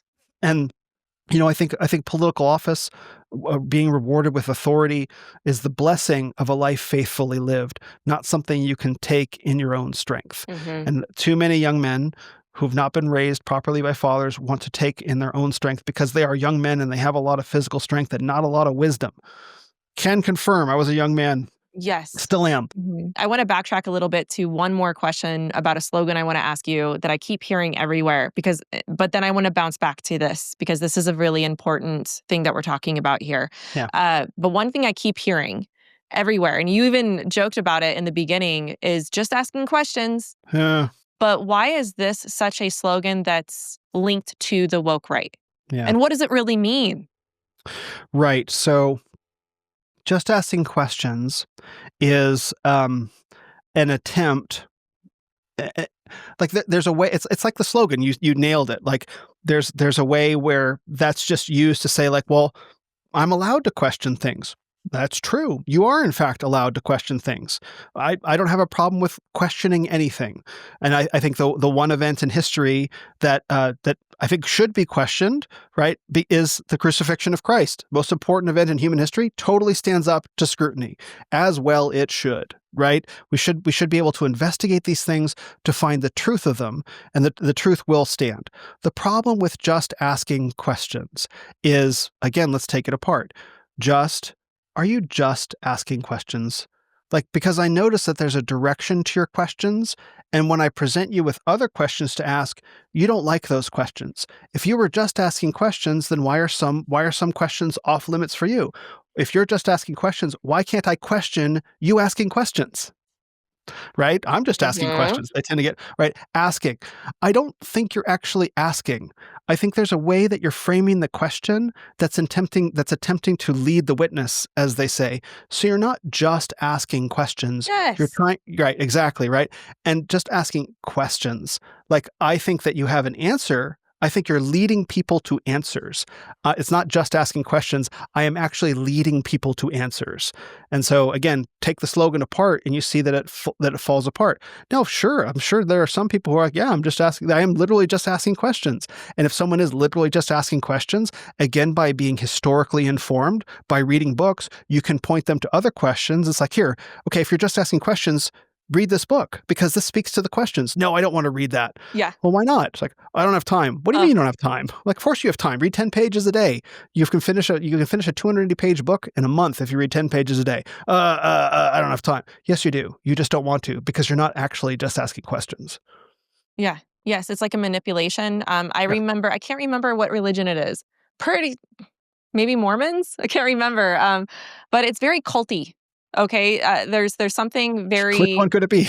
Oh my gosh, yes, there's something, the manipulation, the cognitive dissonance, the conspiratorial paranoia mindsets, the fact that you kind of have to, somebody's always going to take advantage of your mistrust, right? Like it's very cultish, and there's something called lying for the Lord, where, Yikes.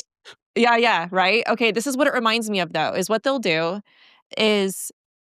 You ask them a question, okay, a good faith question, and they know the answer, but they're not going to give you the full answer because you're not ready. You can't handle it, right? Yeah. And so they lie, right? They don't give you the full story, and so they end up talking out of both sides of their mouth. And the way that they see it is like, in this case, in the woke right, I don't see them lying for the Lord. I see them like embellishing for the Lord. Like they see, they don't see it as deception. It's like the exaggeration. It's like patriots fighting corruption. So their exaggeration feels morally justified. Mm-hmm. And yes. it reminds me of the Islam? oppression claim. Yeah, it reminds me of the oppression claims on the left, right? Yeah. It's like they feel like they're being oppressed, but it's just really exaggerated and embellished. But the way that they morally justify it is, well, they see it as like a spiritual thing. Mm-hmm. And so that you don't get the whole story all the time, and it feels just very manipulative. And so that explains. Now I understand that. Now when I hear just asking questions in this circle, I'm like, I know what you're doing. Like, that's not, we're not going to do this. We're not going to play this game. The challenge is to be able to take that.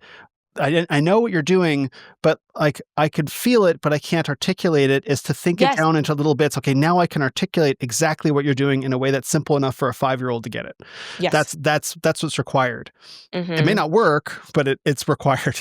The emphasis on conspiracy is very important here because the information overload is insane, right? You have all this stuff thrown at you. I remember getting in a conversation not too long ago with somebody Holocaust denier. I'm learning that, post-World War consensus, the Jews, the Holocaust, and okay, I understand your perspective now. I disagree with it, but I understand it. And the information that was being thrown at me, it was just like drinking out of a fire hose. It's so much to take in. Yeah. But that reliance on what you were saying before about filling in those gaps is very important. Trying to prove how the Jews conspired to do all of these things. It's very difficult to walk them back from that and be like, well, hold on, what about this? What about that? Because their mind is in a sense of constant paranoia, right? And they think they're the most discerning people, and they're really difficult to talk to. He was an ex-New Ager too, by the way. So that was very interesting because he probably brought that over. But yes, I actually lied. There's one more that I want to ask, and I don't even know if this is part of the woke right. Okay. But this is something that I have been hearing a lot. No enemies to the right. Is that a woke right thing, or is that just a conservative thing? It is a woke right thing. So no enemies to the right is a call it a cultural political strategy. The idea is that the people who are conservative perceive the left as operating with a sort of unity. Right? They operate together. They don't generally attack their own. Yep. Even though there are all kinds of cracks that form in the leftist coalition, they manage to hold together. I think they hold together because of money, but that's a whole other conversation. But you can see like there'll be LGs that don't like the T's, LGBs that don't like the T's, right? So there are all these cracks that form like of mindsets and ideologies that can't necessarily be synthesized, but they do tend to work together for consistent political ends. That's the appearance. And so there was a political strategy developed called No Enemies to the Right, and that's like, okay, the people on the right need to behave like the people on the left. Yeah. And so we can't have enemies that are to our right. So no matter where you are on the spectrum on the right, if there's someone on your right, you can't call him your enemy. Here's the problem with that strategy.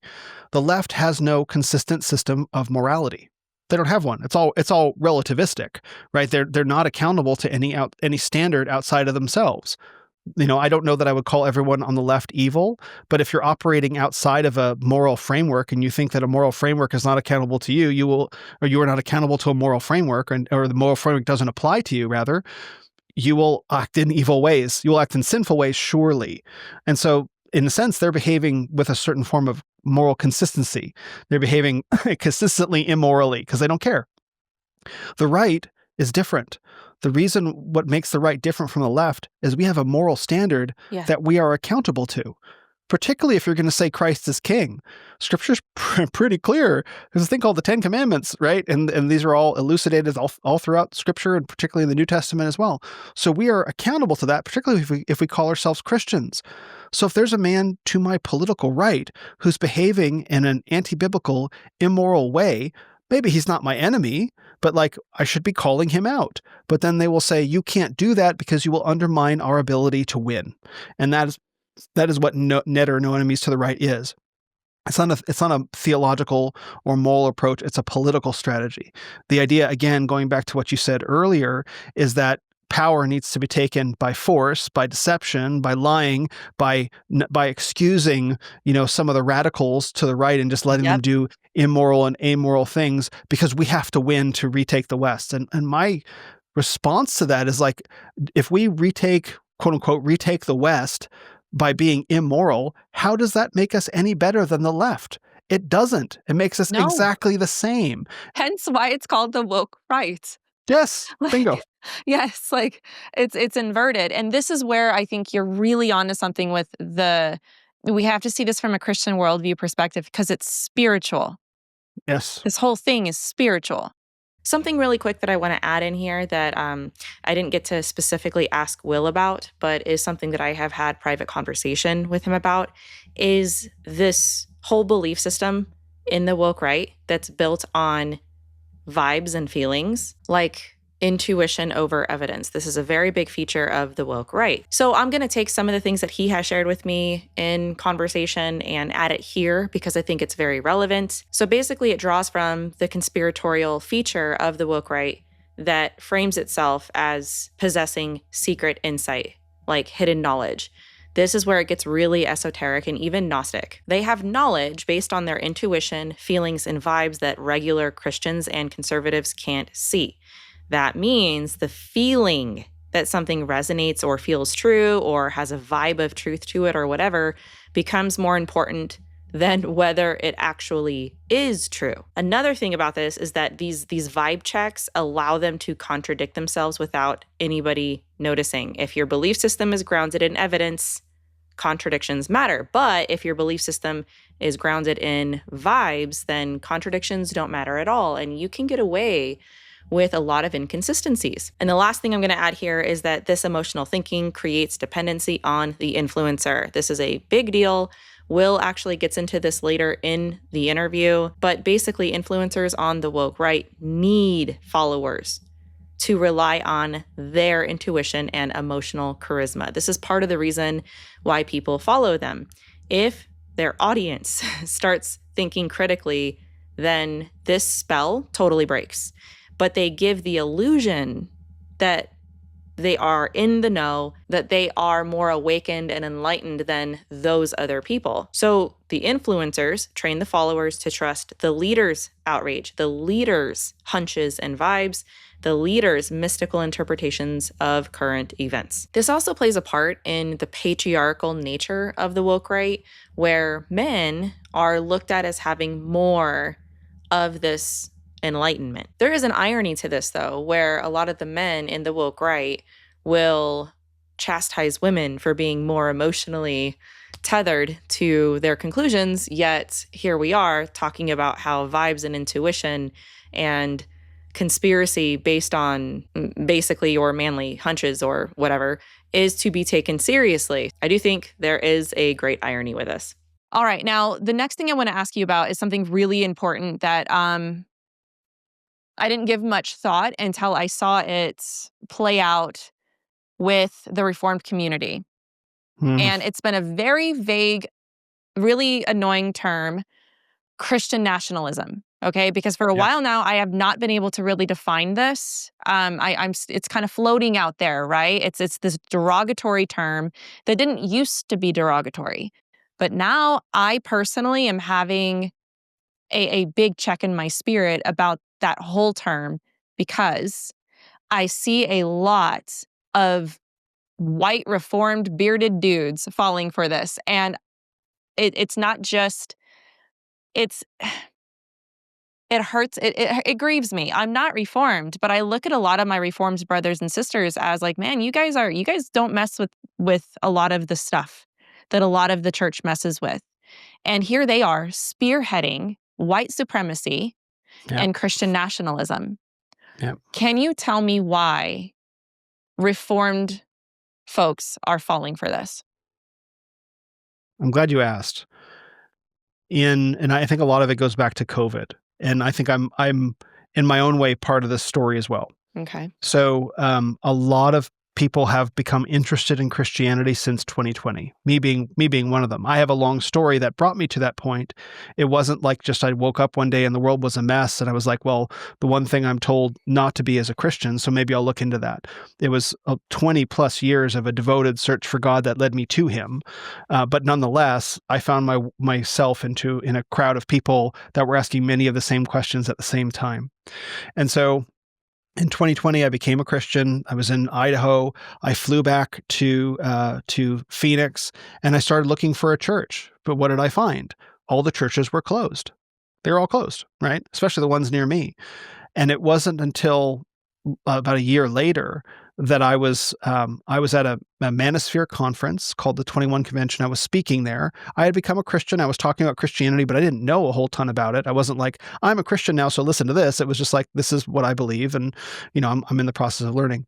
It was at that manosphere conference that I found out about that a church named Apologia by Pastor Jeff Durbin, a Reformed Baptist church here in Phoenix that's open, that had never closed down. And so I think the manosphere was a gathering place. Again, this is the manosphere pre-Andrew Tate. The manosphere was a gathering place for lots of men. I can talk about him too. Yeah, we're going to. The manosphere was good. their manosphere was a gathering place for a lot of men that were trying to understand what it meant to be a man driven by sort of online influencers. And it was Reformed Christianity that came into that world.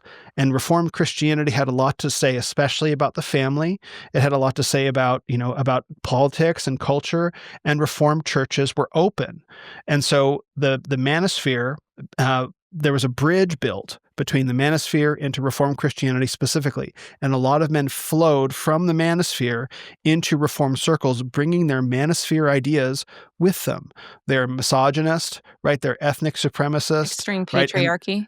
Extreme patriarchy, exactly. Ideas and quote unquote red pill, like some of those ideas as well. What does red pill mean? Can you define that? Man. So the red pill, like it's a huge. It's like, oh man, like we're going into a whole big thing that almost worthy of a discussion in itself. I'll give you. Maybe briefly define it and then just segue back into what you were saying. Okay.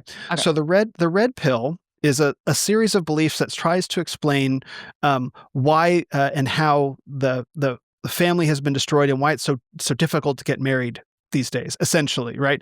And what the red pill says is that women lie about themselves, that they say on the surface, I want a nice, sweet, charming guy, and then they go after the bad boy.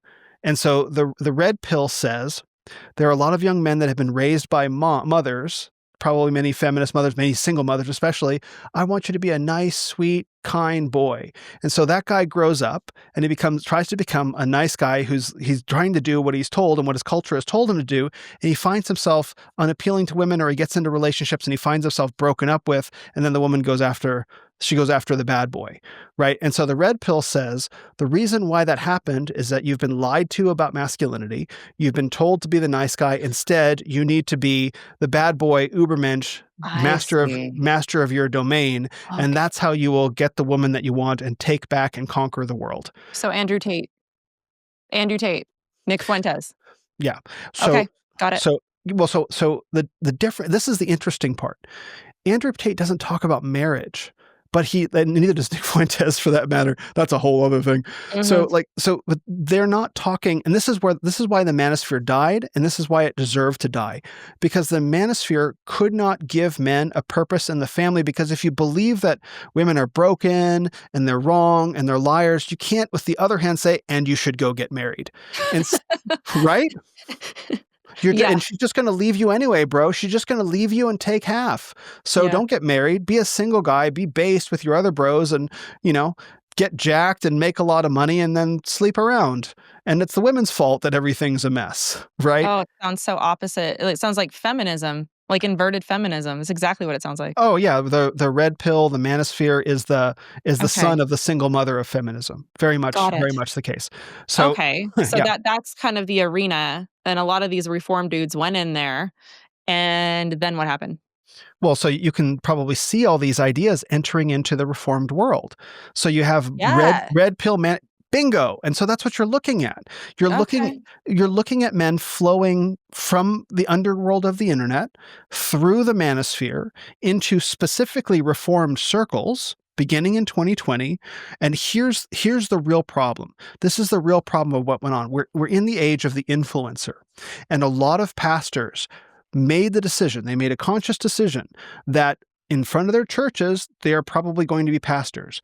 But online, they have a different set of responsibilities. They are just influencers. So any young man coming from the world into Christianity, calling himself a Christian, I am going to use you for my own influence and cash, and I am not going to care about your sanctification of these bad ideas. I'm going to dog whistle, signal to you with my platform that, hey, your ideas are cool over here. Subscribe to my whatever, right? And then so you have pastors who become influencers who abandon their pastoral responsibility to young men's hearts, and they pander to them. They pandered to them for years, and now these same guys are being devoured by their audiences. It's audience capture is what it's called, and that's what you're seeing. Okay. Yeah. So, I mean, I look at dudes like Joel Webbon, right? And and everything that we've been talking about, I was going to say the white pill. Oh my gosh. Thinking two things at the same time. Like the whole woke right conspiratorial, Jews, everything. Yeah. And then I'm seeing this in what should otherwise be the place where it stops is in the Reformed Church. Yeah. You know, Exactly. Exactly. and I just think it's part of that spectrum where, you know, you have like the political commentators, right? The influencers. And then all on this other end, you have the Reformed dudes. And it's the patriarchal, Christian nationalist, white supremacist Reformed dudes. And Yeah. the tentacles are reaching out far and wide. And they came on my radar because Allie Beth Stuckey did a conference and they came for her. Oh yeah, that was wild. A women's conference. Yeah. And I'm like, what is happening? How dare she stand on a stage? How dare she? How And dare I'm she like, talk to women? yeah, I'm like, are we still doing this? And are we doing this right now? I couldn't take it seriously. I feel like it's a magnet, right? Where I'm just trying, this does not make sense to me. That's how it feels. Okay, so that helps me. It helps everybody kind of understand why they're seeing this in the Reformed world. Is there any other reason why we might be seeing this more amongst the Reformed dudes? Is there amongst the Reformed pastors, the leaders in these churches? I think it's because the Reform world is the one that's most outspoken against feminism. And I think that all of America and all of the West is laboring under the very heavy burden of the sexual revolution. The sexual revolution was a great disaster in human history, and we can take that apart for many hours. But I think that needs to be spoken against in very, very clear terms. And the Reform world is the only guys who will do it. Now, that they don't do it well. Many of these guys don't do it well because they don't actually understand what went on. You know, they just see women bad and foolish, men good and superior. You know, it's a very apish, oafish way of approaching things. They don't actually, again, they don't read books. They don't have a good historical understanding of what went on. They don't have a good doctrine of their own sin, and they're far too ready to point at women's sins before understanding that men have any at all. And that's why you're right that it's feminism in reverse. Yeah. You know, one of my jokes about feminism is that feminism somewhere, this is my definition, feminism, somewhere, somehow it's a man's fault, right? Right? And so the red pill is somewhere, somehow it's a woman's fault. Yes. Same. That makes sense. And it's one of the first things that helped me kind of see that it was out of spite and hate and bitterness. Yes. That they held the positions they did. And it's almost unfair because here's the thing, Will. There's fair criticisms on either side, right? I'm a female, and believe me, I have my criticisms of females. And one of them is that, yeah, y'all can be kind of gullible. Like you kind of, okay, the emotional tie, the toxic empathy is mostly women. It's exploited feelings, and you are taken advantage of because we are feelings first. I get that, and it's true. I see that. But then you have a woke, right, patriarchal, reformed guy bring down that hammer. And some of it's true. I've heard them talk about, what I just said. Mm-hmm. They would say exactly what I just said, but then they really play that forward. Once you've bought into that idea, which is true, by the way, I do believe that it is true. And I try to help my females, my women, and bring them in. I'm like, guys, come on. We know how we are. And we can bring in our mind with this beautiful thing, this nurturing, capability that we have, and whatever it is, right? I would like to think of myself as a more cerebral female. This doesn't mean you're less than, all these things, right? Because I want to help them, just like Allie Beth, right? Just like all these other women. But they take it to a whole other level that women shouldn't even be doing what I'm doing. That me doing this, me having any sort of platform, I just need to be in the kitchen. I need to just be ironing right now, there is no freedom outside of that, right? Like there's an extreme, there's an extremism to it. And so it makes it very difficult to have an honest conversation, because when people hear me say that, if they've been exposed to those bad ideas, they then associate it with what I'm saying and they go the other way. Like this is exactly how this happens. The psychology is just, it's very interesting, because that's why a lot of women do turn liberal, right? They hear that kind of talk and they see the extremism, and it's an association. Yes. So yeah, there's a lot of pain. There's a lot to say there. So I started making content. I started on Instagram. I wasn't on X or YouTube. I was on Instagram, and I had a podcast as well. And so I was talking about, my podcast was originally called The Renaissance of Men. So a big aspect of my story is my own journey to find out what it means to be a man. That informs a lot of my travels as well. It's a whole parallel theme. Your whole story. Yeah. Yeah, exactly. So The Renaissance of Men was named because I discovered there was this global conversation going on that had been happening for years about what it means to be a man, something historically novel. Never before in history have so many men been wondering what it means to be a man. So I was creating content on Instagram, and then when I started doing that, I found something that surprised me. I found that a bunch of women that were asking, what does it mean to be a woman? And that surprised me, because I had come up through the manosphere and the red pill, and it was very much focused on a lot of these societal issues, and women are deceived and the gullible, like you had said. But then I found many women that were like, I don't know that I'm buying what's been told to me either. And this is before I was a Christian. I got to thinking about that. It's like, well, let's run this forward. Maybe we're looking at something that I at the time called a great reconciliation. Maybe men and women are reevaluating the things that we've been told about our roles and respective to each other, and our own, I wouldn't have used this language at the time, but our own sins, our own ability to be gullible, our own, the ways that we've been impacted by propaganda, right? Maybe there's some great coming back together that's going to happen within our lifetimes. I really genuinely believe that. And so that sort of taught me, like, well, how can I engage with this phenomenon in a way that it's like, I'm not going up against this army full of enemies. It's not that women are the enemy. Like they're just not. The red pill does believe that women are the enemy. That it wouldn't use that language. Maybe sometimes it would, but they're not the enemy. They're our partners here on earth. And so the way that I try to articulate this to people is like, look, a lot of men have been raised to look up to women, like you look up to them, right? Women are the arbiters of Nancy Pearcey's book, The Toxic War on Masculinity. So good. Great book, yeah. Talks about how we sort of how that switch sort of happened in the 1800s, that women became the sources of moral authority. It's a great book, highly recommend it. So a lot of men generationally have been taught to look up to women, and then they discover the red pill, and that teaches them how to look down on women. Yeah. Right? Okay. But the answer is neither. The answer is men and women just need to look each other in the eye. And when you look each other in the eye as equals made in the image of God, yes, that is truly transformative. But that's not a sexy message. No one, right? Because look, I look in my wife's eyes. We love each other very much, and it's like I remember, like I need to be a better man for her, right? But a lot of guys don't want that. They want to say she needs to be a better woman for me. Like, no, that's not the Christian. That's not the Christian way. The Christian way is not to make it someone else's responsibility first. The Christian way is, what is my responsibility first, particularly as men? But that doesn't sell courses. The Bible doesn't sell courses. And I could get into how that applies to the new age as well. But so you have very controversial ideas that drive clicks and eyeballs and attention, and they're anti-biblical. And there is a choice being made to propagate anti-biblical ideas for clicks and influence and attention, and not simply preach the gospel to people, which is not going to give you that.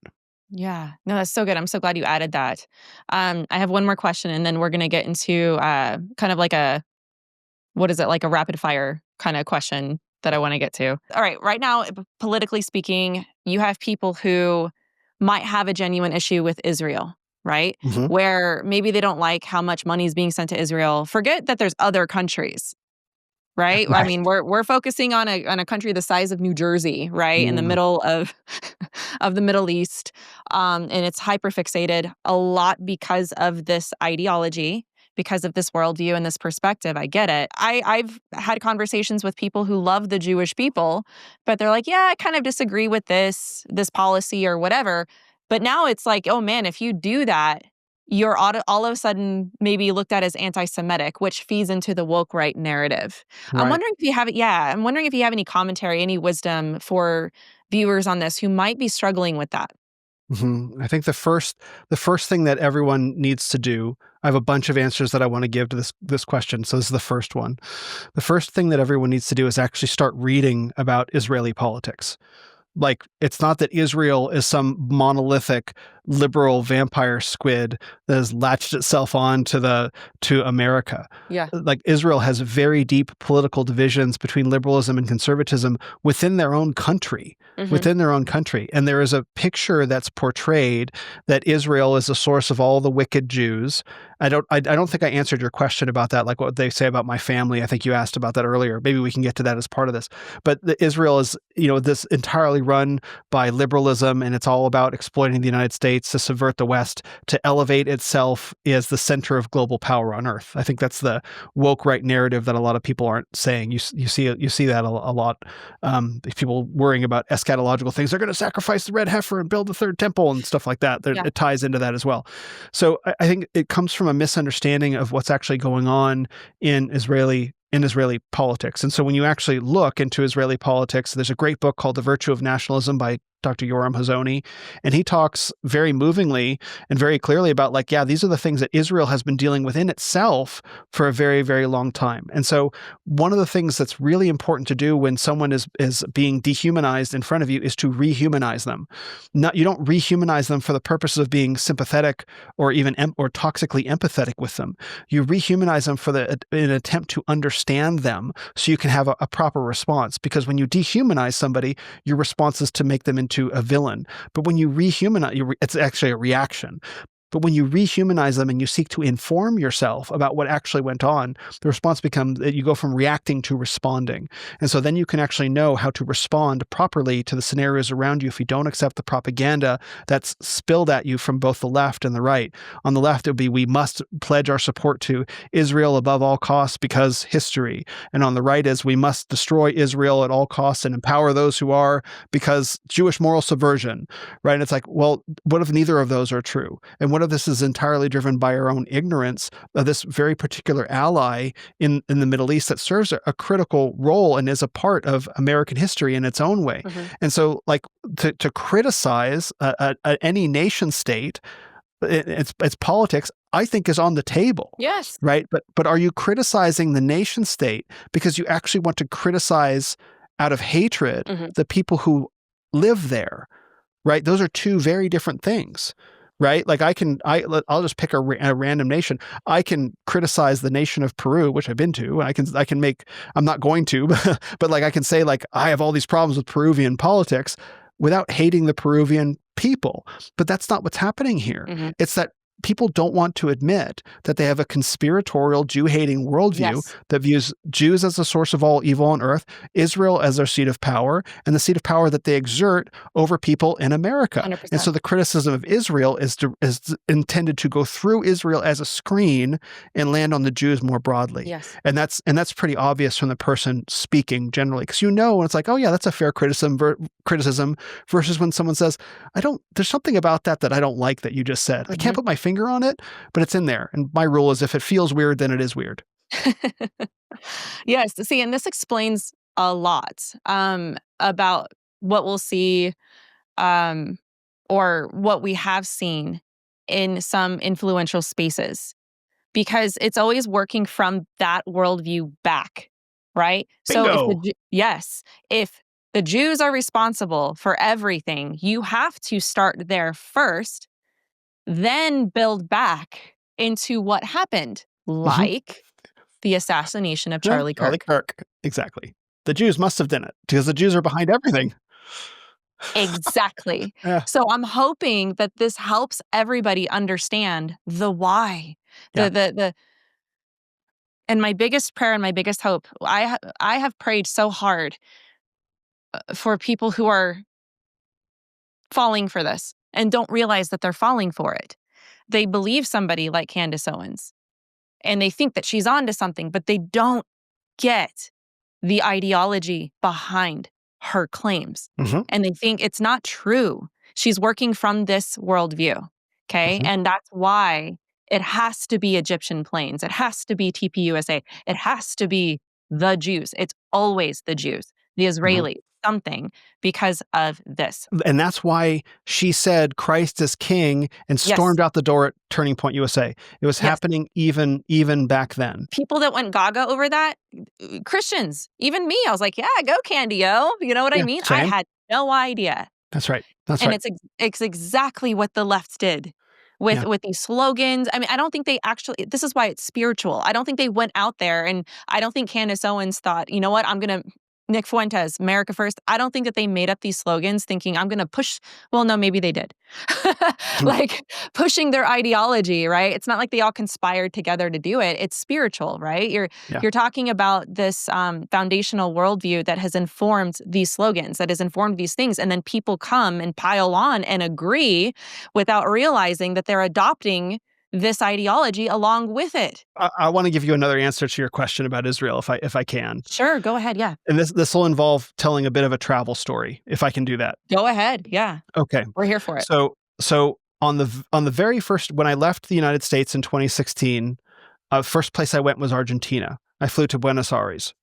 My very first day in Buenos Aires, I was on a walking tour of the city, and I noticed along the waterfront in Buenos Aires, there was a whole bunch of gleaming buildings, like, metal and glass, apartments and offices that looked very, very new.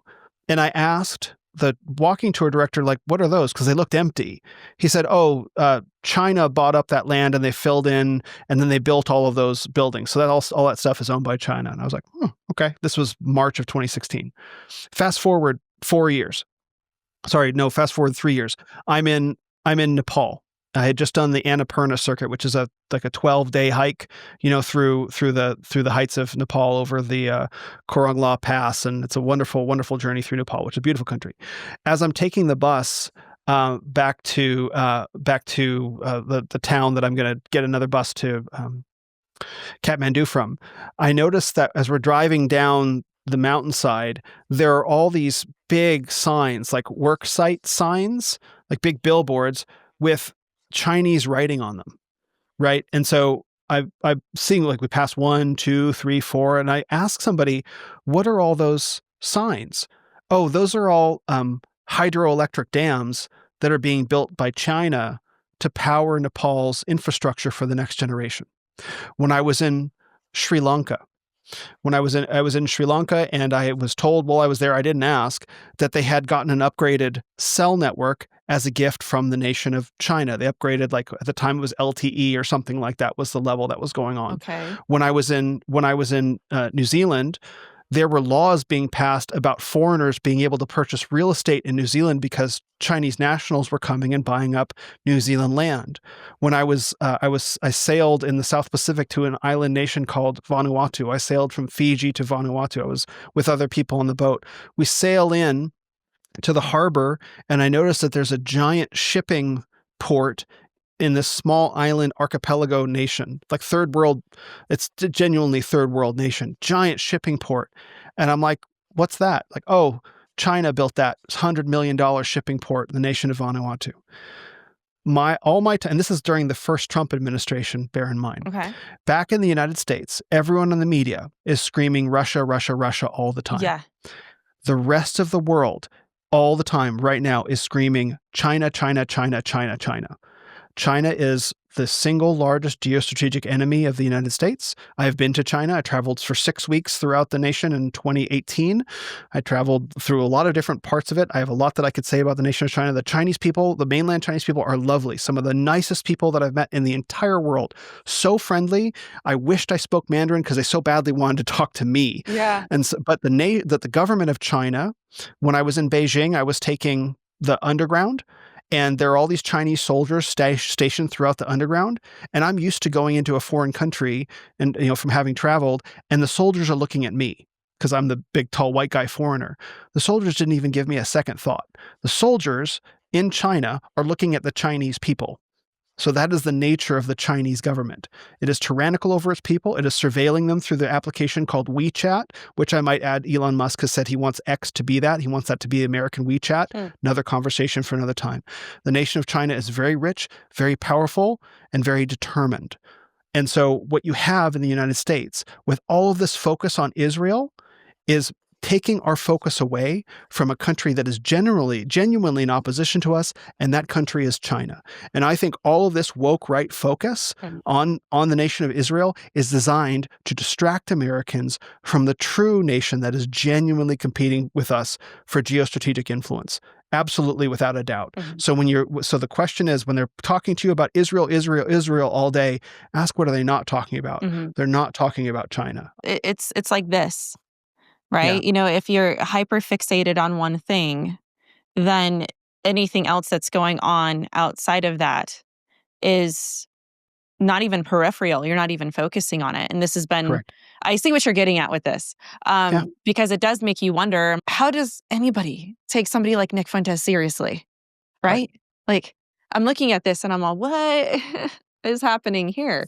And then you have to think, okay, is there a foreign influence? Like, you're trying to square that circle, right? You're trying to understand, how did this happen? There's even, even with Charlie, right, just passing, I would really, really like to focus on the revival, right, that happened.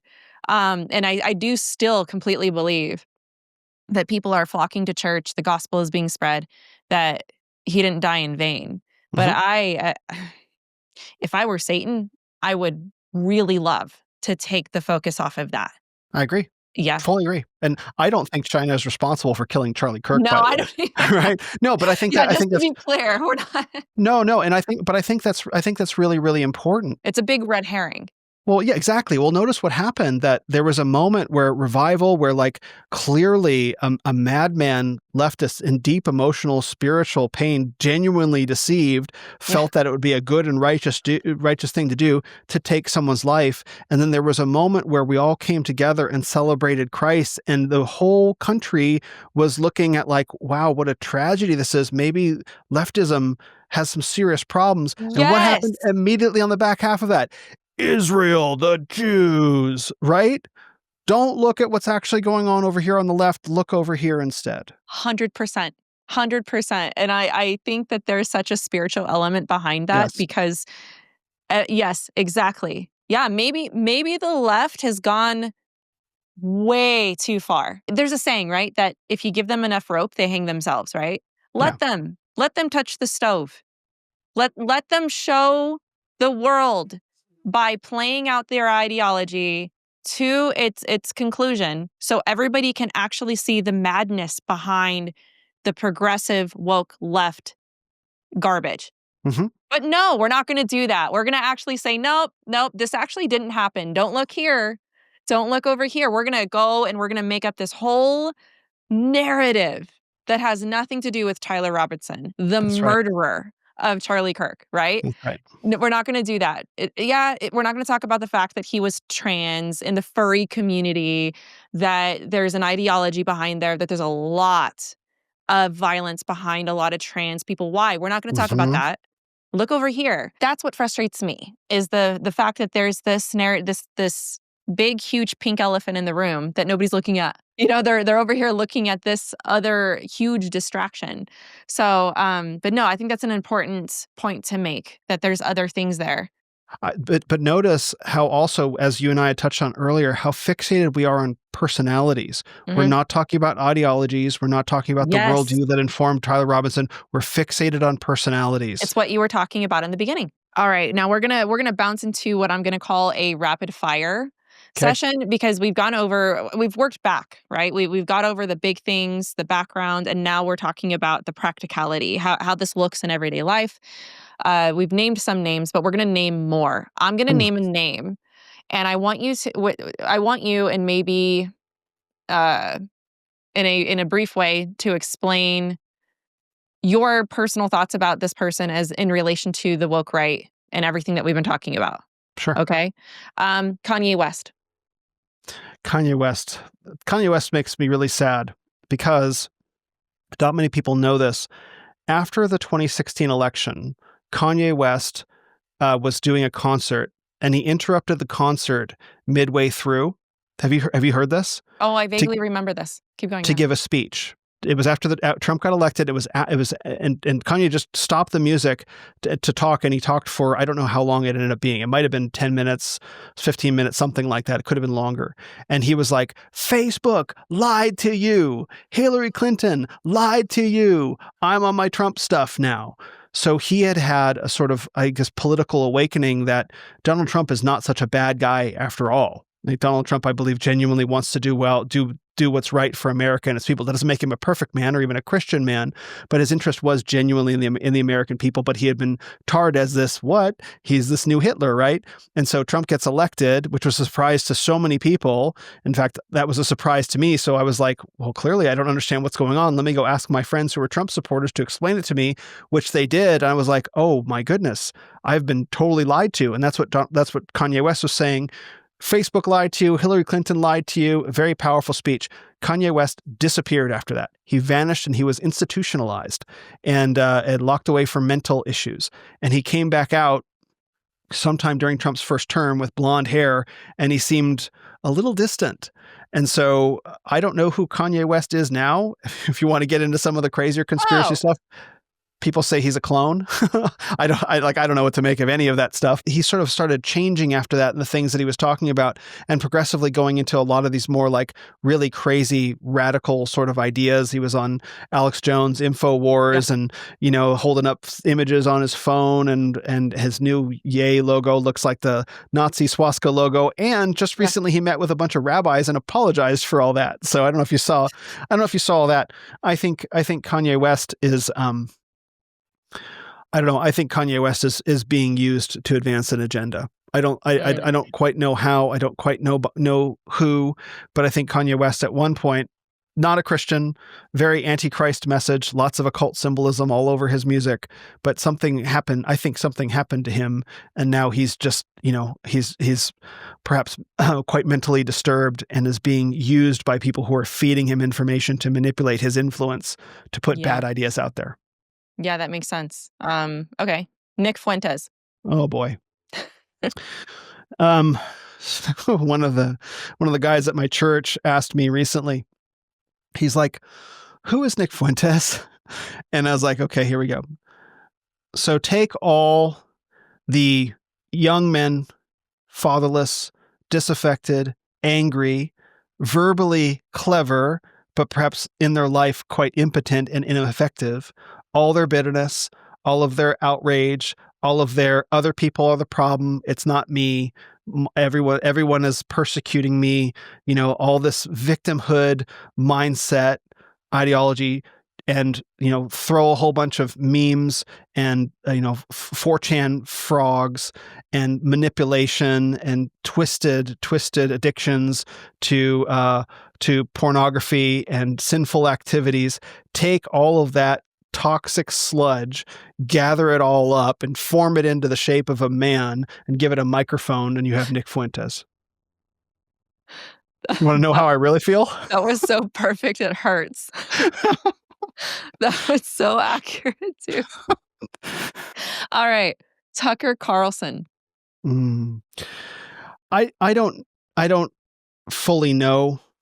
There is a point where a man can be sincerely curious and then get captured by the things that he's curious about.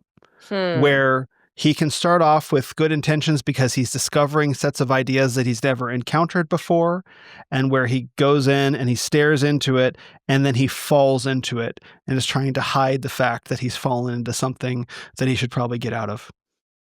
That is, yes. Because Tucker Carlson is, at first he was an anomaly for me.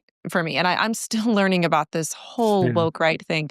But Tucker Carlson's starting to sound a lot like Candace and Nick Fuentes. And he definitely, and the talking points that we've been talking about, because you don't have to look at the people, you look at the worldview, right? And the slogans and all the things. And yeah, so Tucker seems like he is, I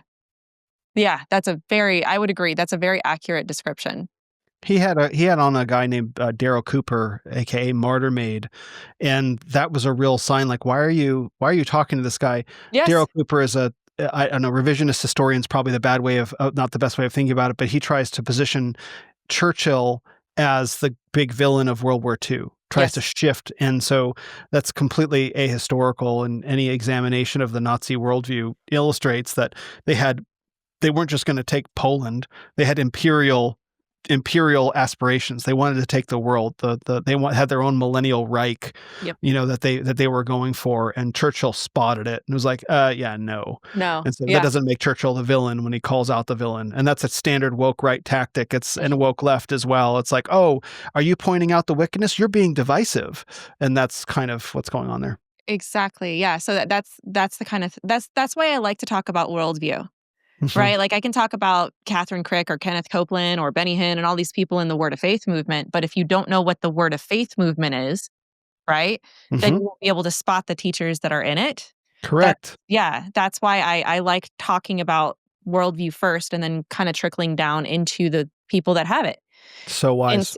And that's why I'm listening, and I'm listening to people like Tucker Carlson, and I'm like, no, Tucker, don't do it. But I think that you're right. Him even having Fuentes on was very telling, because here's the thing. People criticize Tucker for having Nick Fuentes on. And it was the trigonometry guys. Constantine. Yes. Yeah. He's good. I really like him.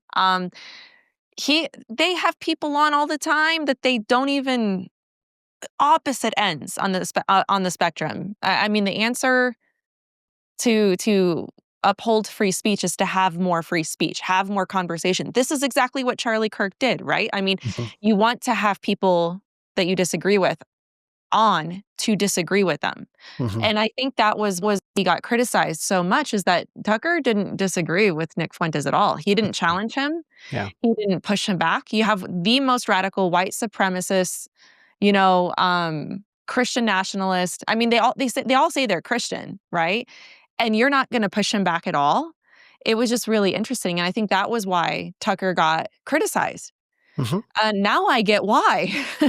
Now I'm like, oh, I think that he agreed with him. I think that's very interesting. I had to put Tucker on there. Is there anything you want to add to that? Yeah, I mean, I can give Tucker some grace, because I think I would say that I did the same thing with Stone Choir. I didn't push back nearly as much as I would have liked or wish I had done in retrospect. And so that's why I say, like, it may be possible that Tucker does not know what he's gotten himself into and isn't yet critical enough of the world that he's found himself in. There does come a point where that excuse no longer flies. And that excuse no longer flew for me when the pastor reached into my life and gave me a stern rebuke and a swift smack to the face to wake me up out of brotherly Christian love. And I accepted that as like I was wrong, and I humbled myself and all of that. And then so that excuse no longer flies. There will come a time where if Tucker does not invite that into his life, or if that does not intrude into his life, where he will no longer be able to say, well, I'm just asking questions. Right. And so, and may God hasten the day when everyone is forced to confront the bad ideas that they're entertaining in the way that I was.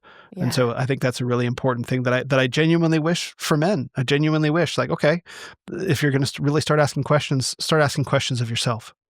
Oh, yeah, that's good. That's good. That's a very graceful way to put it. I like that. I'm going to stick with that, because I want to have hope with everybody that I'm naming on here. Absolutely. Hi, everyone.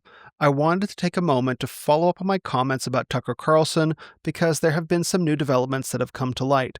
At the time that we recorded the interview, I was willing to extend Tucker some grace. Maybe he was exploring ideas that he didn't understand the full extent of. Maybe he wasn't aware of the impact that he was having. Maybe he wasn't aware of the gravity of the things that he was entertaining. I was willing to extend him that grace because I would like that grace to be extended to me. But there comes a moment in every influencer's life, in every content creator's life, and in every interviewer's life where he has to take responsibility for the ideas that he's entertaining and either double down on them or cut them loose. And that moment appears to have come just yesterday from Tucker's own X account. So the scenario is this: a reporter from the New York Times reached out to Tucker for comment on an article the reporter was writing about the Tate brothers. The reporter was seeking to correct the record, perhaps, with some of Tucker's representations or misrepresentations of what the Tates had been charged with. The Tates were charged with sex trafficking and other related crimes in Romania, and apparently during the Tate interview, Tucker kind of soft-pedaled some of those charges, and the reporter wanted to let Tucker know that these were the actual charges and see what Tucker had to say. That, of course, is fine. The reporter is allowed to follow up with Tucker Carlson and ask him for comment. But it was Tucker's response that I thought was truly instructive. Tucker didn't offer commentary. He didn't say no comment. He didn't say that's very interesting, I'll get back to you.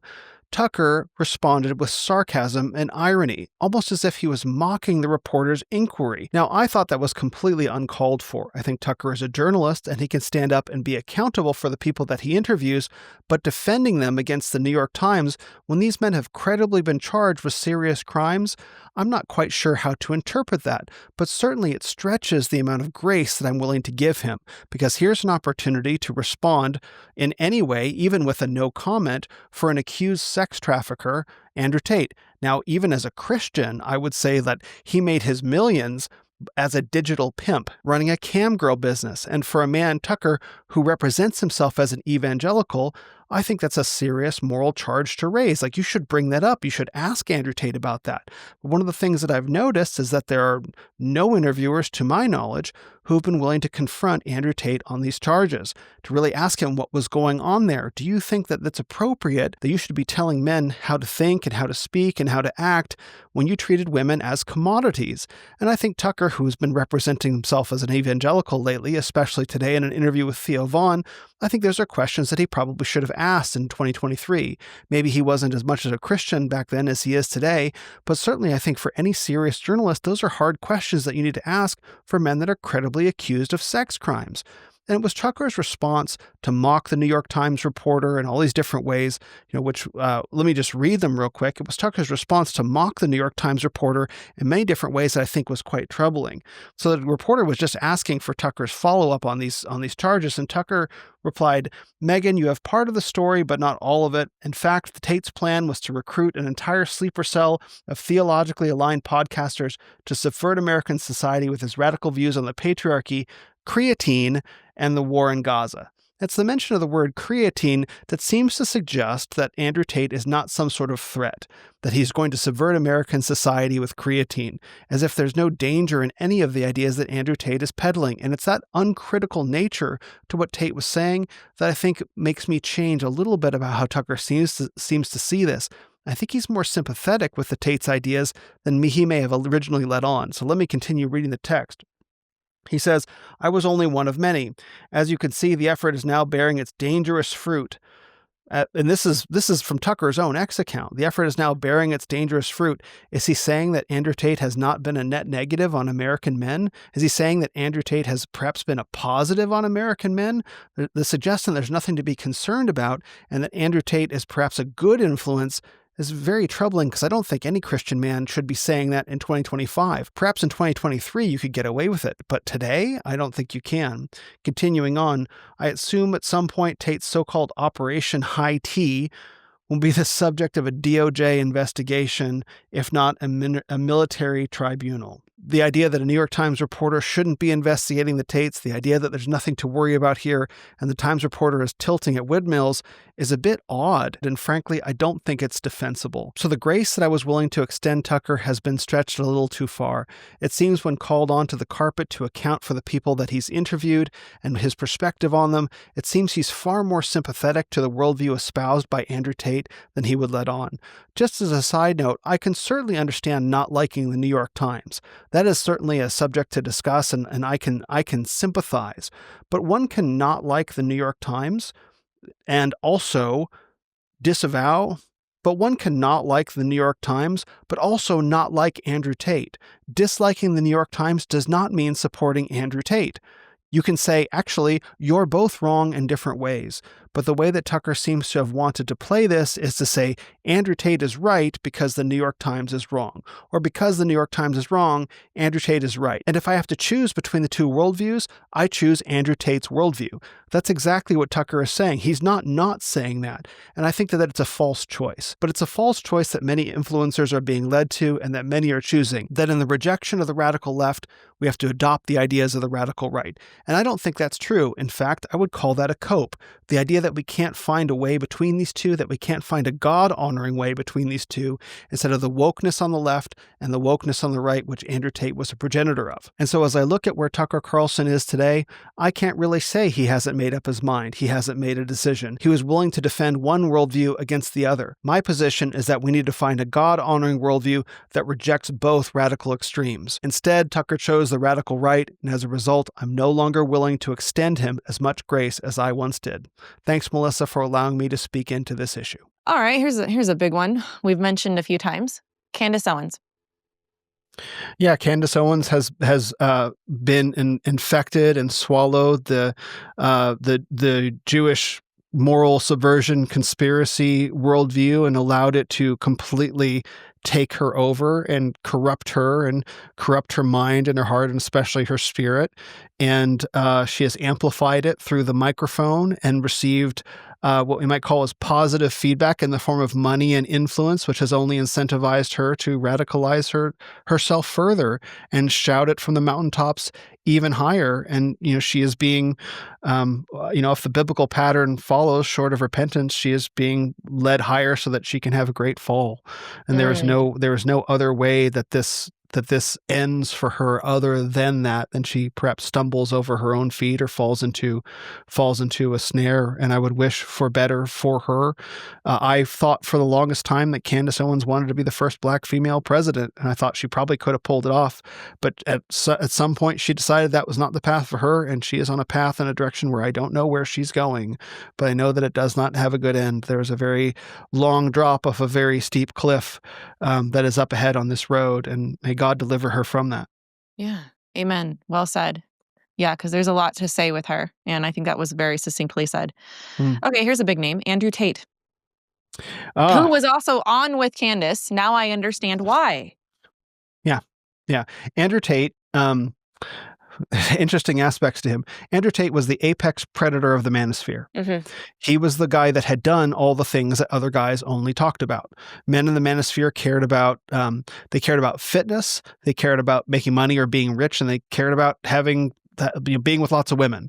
And so Andrew Tate was a MMA fighter. He did actually fight battles. He was in quite good shape. He became a multi-hundred millionaire at least off of his cam girl and gambling empire in Romania. And in terms of being with lots of women, that doesn't really seem to have been a problem, or at least he was certainly a form of digital pimp. So he was the guy who did all the things that other guys only talked about. And in 2022, when he became the most searched for name on the internet, above and beyond even Donald Trump, all of the men in the manosphere who were previously following their various influencers turned their attention to the real alpha in the room, and he vacuumed them all out of the manosphere. And driven by that and the moral failings of many of the influencers in the manosphere then collapsed. And so Andrew Tate harvested most of the men out of there. And I think then after that, Andrew Tate decided that he wanted to play a global influence game. And he decided he wanted to be more than just the guy making a lot of money, off of by selling masculinity. He decided he wanted to be something more than that. He wanted to be a global political figure. And I think he played his card, maybe not politics in a formal sense, like running for office, but he played his cards in that way. And then it didn't really work out for him because now he's old news. As the surveys say, young Gen Z men think Andrew Tate is yesterday and Nick Fuentes is tomorrow. And what's so odd about this, I see you shaking your head, what's so odd about this is like that juxtaposition reveals just the poverty of what's going on. Yes. Like there's no universe where Andrew Tate and Nick Fuentes, if you were to just look at those two guys, can ever be considered the same. Mm-hmm. But it's fatherless young men looking for guidance, not from fathers, but from older brothers. So Andrew Tate was the bigger, meaner, older brother. And now in his own way, Nick Fuentes is the maybe bigger, meaner, older brother, though he's not necessarily older, but a bigger, meaner, older brother. And so that's the way that those two tie together. Yeah. I remember when Candace had Andrew Tate on, she got a lot of pushback because same thing with Tucker, and she lost a lot of credibility with a lot of people because they could not understand why she would have somebody as vile as Andrew Tate on her channel. Yeah. But guys, if you understand this worldview, because they both share this in common, this is everything. This is their gospel.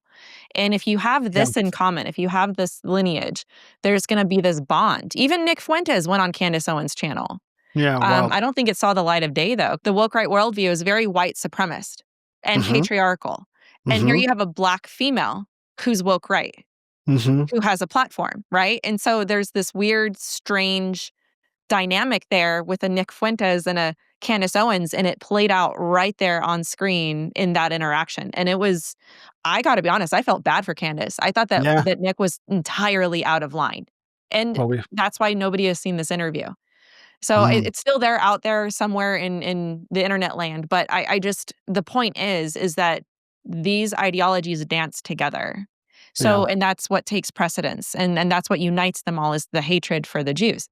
Can we talk for a second about the influencer class? Sure, please. Yeah. Yeah. So I've had some brief run-ins with the influencer class, and it's a profession. It's a category of people, and the influencer class has one rule: you don't get dealt out of the table. Because if you get dealt out of the influencer class, you probably have to go back and get a real job, right?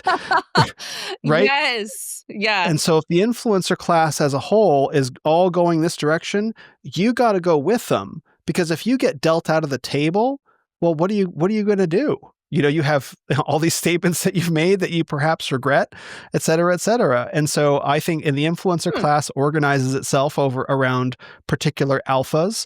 And I just think that moment illustrated that of the influencer class, Nick Fuentes was the alpha. And, Candace Owens is used to pretending that she's the alpha in her own little sphere, a little silo, and she's quite significant. But it says to me that Nick Fuentes was the actual alpha, or at least the alpha in training. And so you see that with Andrew Tate. You see that with so many people. They identify that this guy's the alpha, or he has been appointed the alpha. And so we're just going to follow in his footsteps. And a lot of people who even call themselves Christians are like, well, we're following the alpha over this way, this Nick Fuentes guy, but we're not following Christ as the alpha. I have a question about this in this influencer space. Okay, in Scientology, there's something called auditing. I'm not sure how familiar you are with Scientology. I love cults. If you haven't noticed, I love researching cults because the psychology fascinates me. I'm very interested to know why people join cults and high control groups and yada, yada. And one of the things that they do is you basically go in and confess all the terrible, awful things that you've done. And some of them are pretty bad, right? Yeah. I mean, a confessional to like a priest, right? Say you go into the priest and you're confessing this heinous sin that you just did. Pretend that he writes it down and then later uses it against you if you decide to leave the church or if you decide to leave Scientology or whatever. Yep. Is there a form of that? Because there seems to be some sort of blackmail. There seems to be some sort of blackmail where if you sent one of these people a message, right? Or you shared outright racist things or extreme things in a private message, it's almost like you have to stay friendly with them so that what you shared isn't shared publicly because you know that they will. Is there that kind of attitude within this environment? 1,000%. That's what happened to me. As earlier I mentioned, Woe from Stone Choir. Right.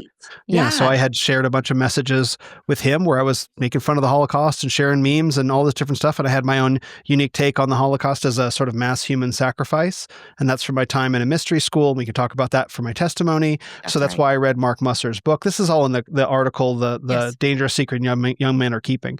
But, that was why I read Mark Musser's book, The Oak Sacrifice of the Judeo-Christian Worldview on the Holocaust. That's the subtitle of his book, Nazi Ecology. The Oak Sacrifice, I was like, oh, wow, someone else is thinking along these lines as I am. And so that's why I read his book, which sent me on a long adventure. But that was what was intended to happen, was that I would challenge the cult, right? And then I would attempt to be destroyed with my own words. And I think that there is a lot of that going on, particularly around young men that they get into the group chats and they say a bunch of things to their bros and they think it's all, we're all just one big group of guys hanging out together, but someone's taking screenshots. And when you speak out against the cult or you try and leave the cult, those screenshots get dropped. And, maybe you're fortunate enough to not have to worry about your reputation.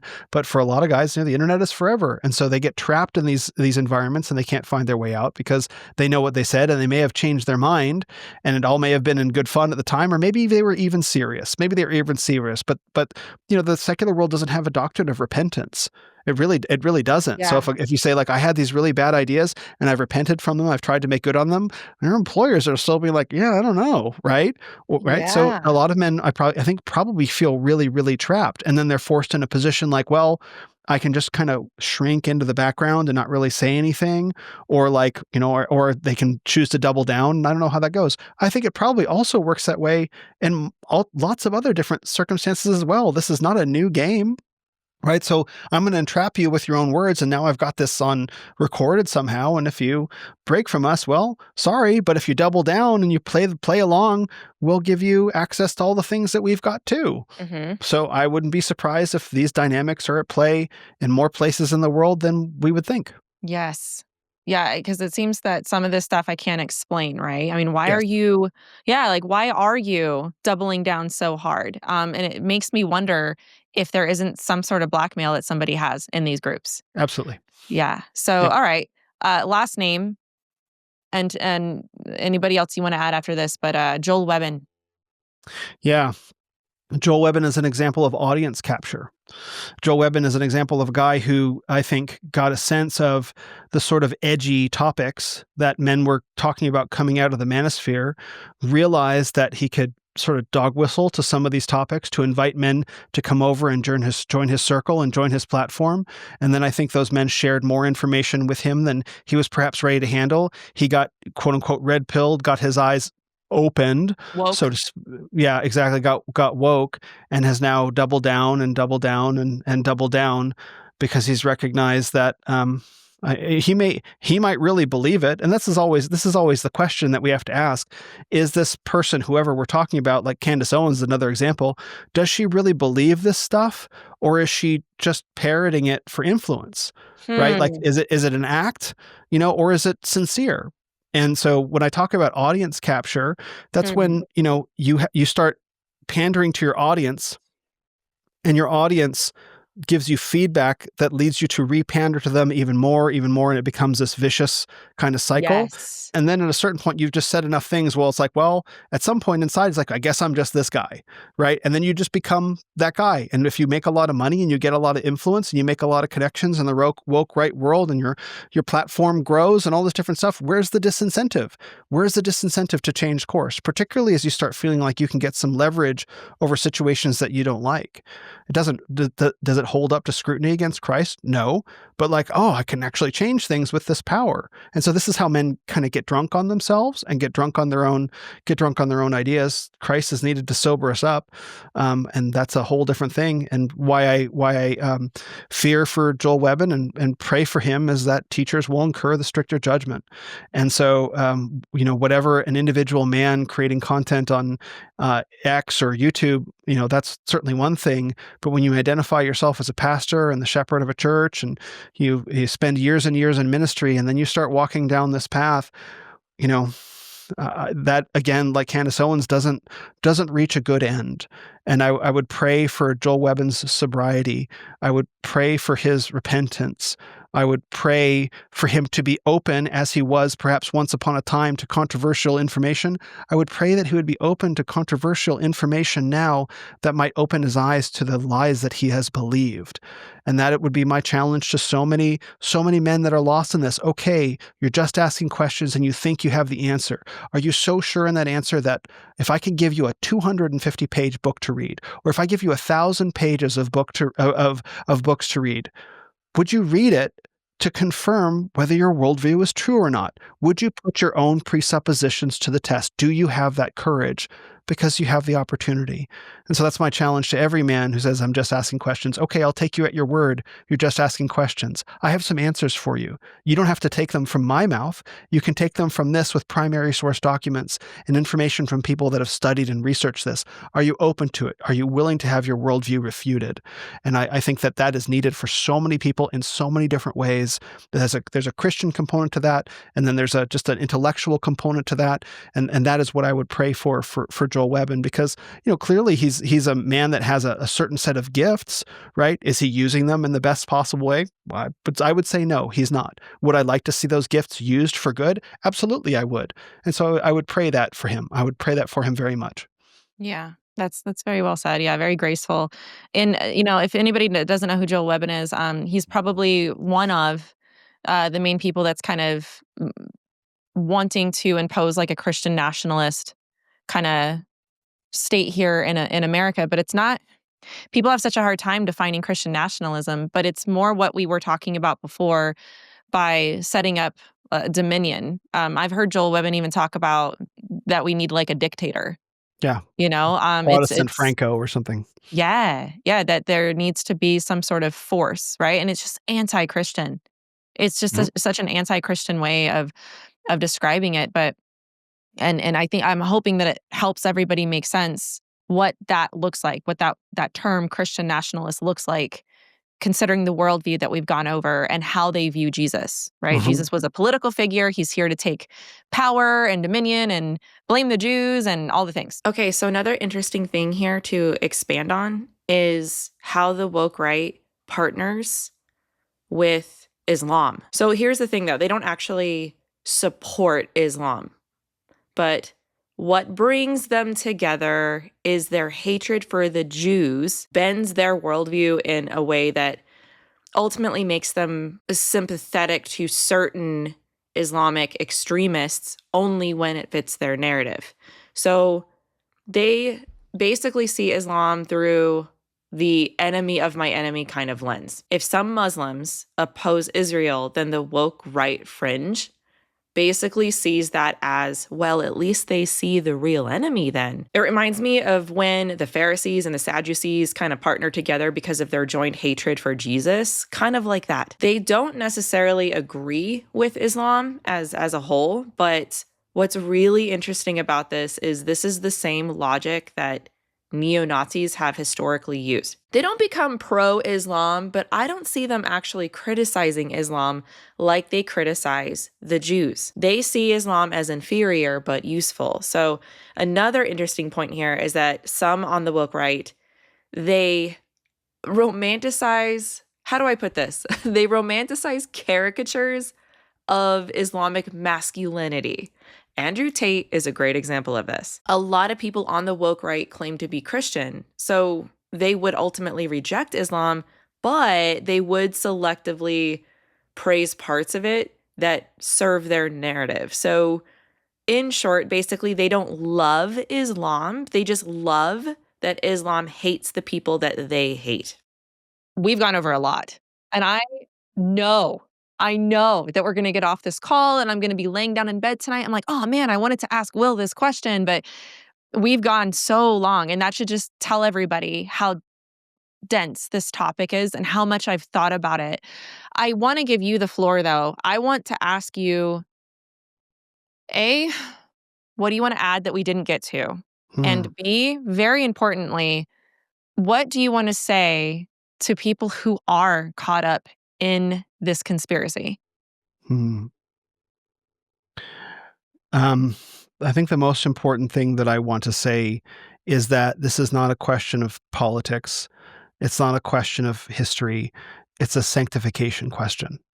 It's a root of bitterness that has wrapped itself around the hearts of men in the same way that we can say feminism was a root of bitterness that had wrapped itself around the hearts of women. And it springs up and it defiles many. And in fact, Moses talks about this. That passage is a reference to Deuteronomy, I think it's 28 or 29, where Moses is making that admonition to the Jewish people as well, that a bitter root doesn't get planted and spring up and bear fruit.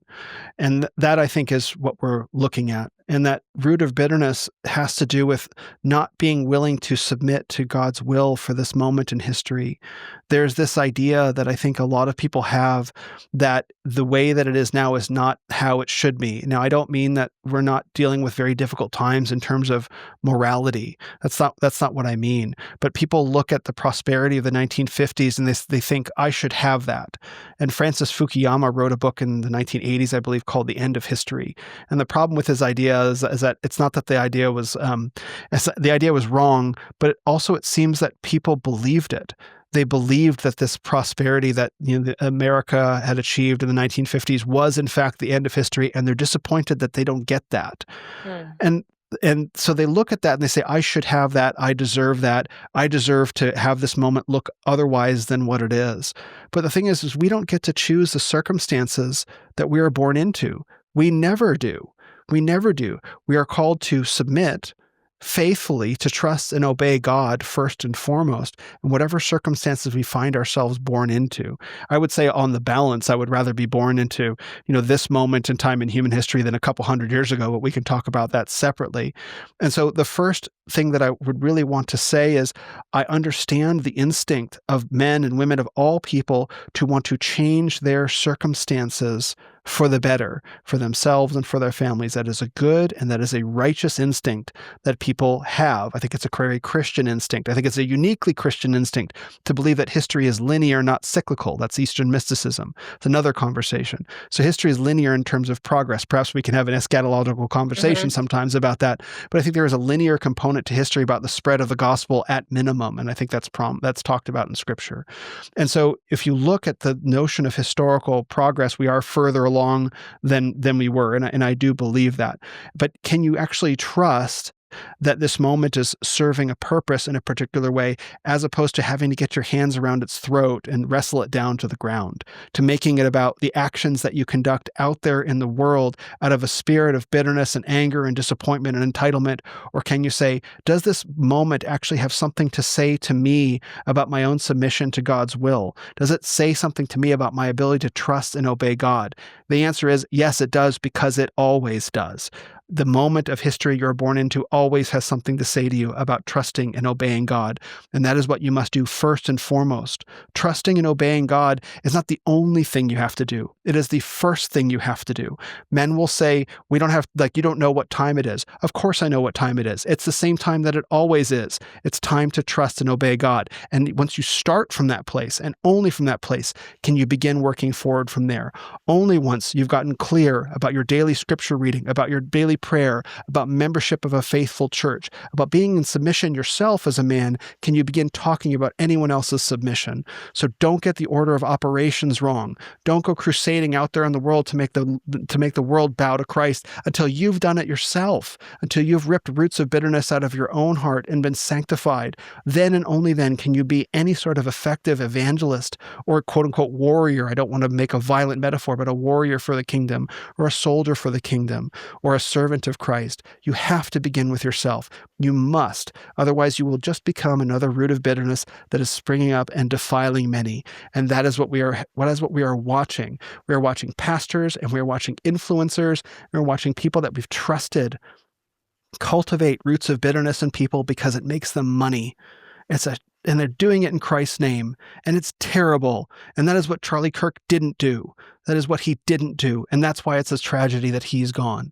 Because he didn't let anyone have roots of bitterness in front of him. And now he's gone. And instead we've got second class inheritors to his legacy rather than the man himself. So in the absence of Charlie Kirk and tragically Vodi Bakum, who I desperately wish was here with us right now, that was another name that I was really hoping would be around to help us navigate this. And the Lord took him as well. And he's certainly enjoying his heavenly reward at the moment. It falls to all of us to understand how are we going to handle this moment. And the way that we handle this moment is beginning with ourselves. We begin with ourselves. We put our bitterness and our anger and our entitlement to death, and we trust and obey God, and we pray to him, and we cry out to him. We trust him to lead us forward in righteousness. And that is the way that we begin to make progress from all of this. And that is the only choice that we have to make. That is the first choice, and everything else flows after that. Thank you. That was really well said. It was like a pastoral ending to a very heavy topic. It's a very unique video, very unique interview that we've done. I do find that this is one of the most important topics that's going to be in our faces the next few years. I don't see this going away. I do see this getting bigger. And I really hope that this has given everybody a grip. I hope that this has helped everybody kind of get some sort of footing on what it is that we're dealing with. And then you can springboard off of that and grow and learn and know what it is that we're dealing with, because this is no different, in my opinion, than the woke progressive left. It's on our side now. It's in our the call is coming from within the house. You know what I mean? Like it's there. And we have to deal with this, and we have to aggressively call it out, just like we did the woke left. And Will, thank you. Thank you so much for being a voice of clarity in the chaos. And I want to thank you so much for coming on my channel to talk about this topic. There are so much more to know. Where can people find you? Thank you so much, Melissa. All glory to God for the blessings that he's poured into my life and the gifts that he's given me and his mercy, especially his grace. I am the man I am because of him. Everything that you want to find for me begins at willspencer.blog. That is my Substack, and that's where I'm going to be centering a lot of my work. And you can go from there to YouTube at Will Spencer Pod, or on X you can find me at Ren of Men, like Renaissance of Men, but shorter, Ren of Men. But you can start at willspencer.blog and begin there. Great.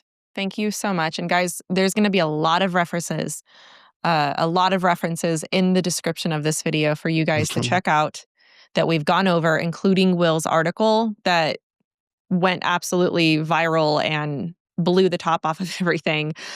Please read it. There's a lot more there.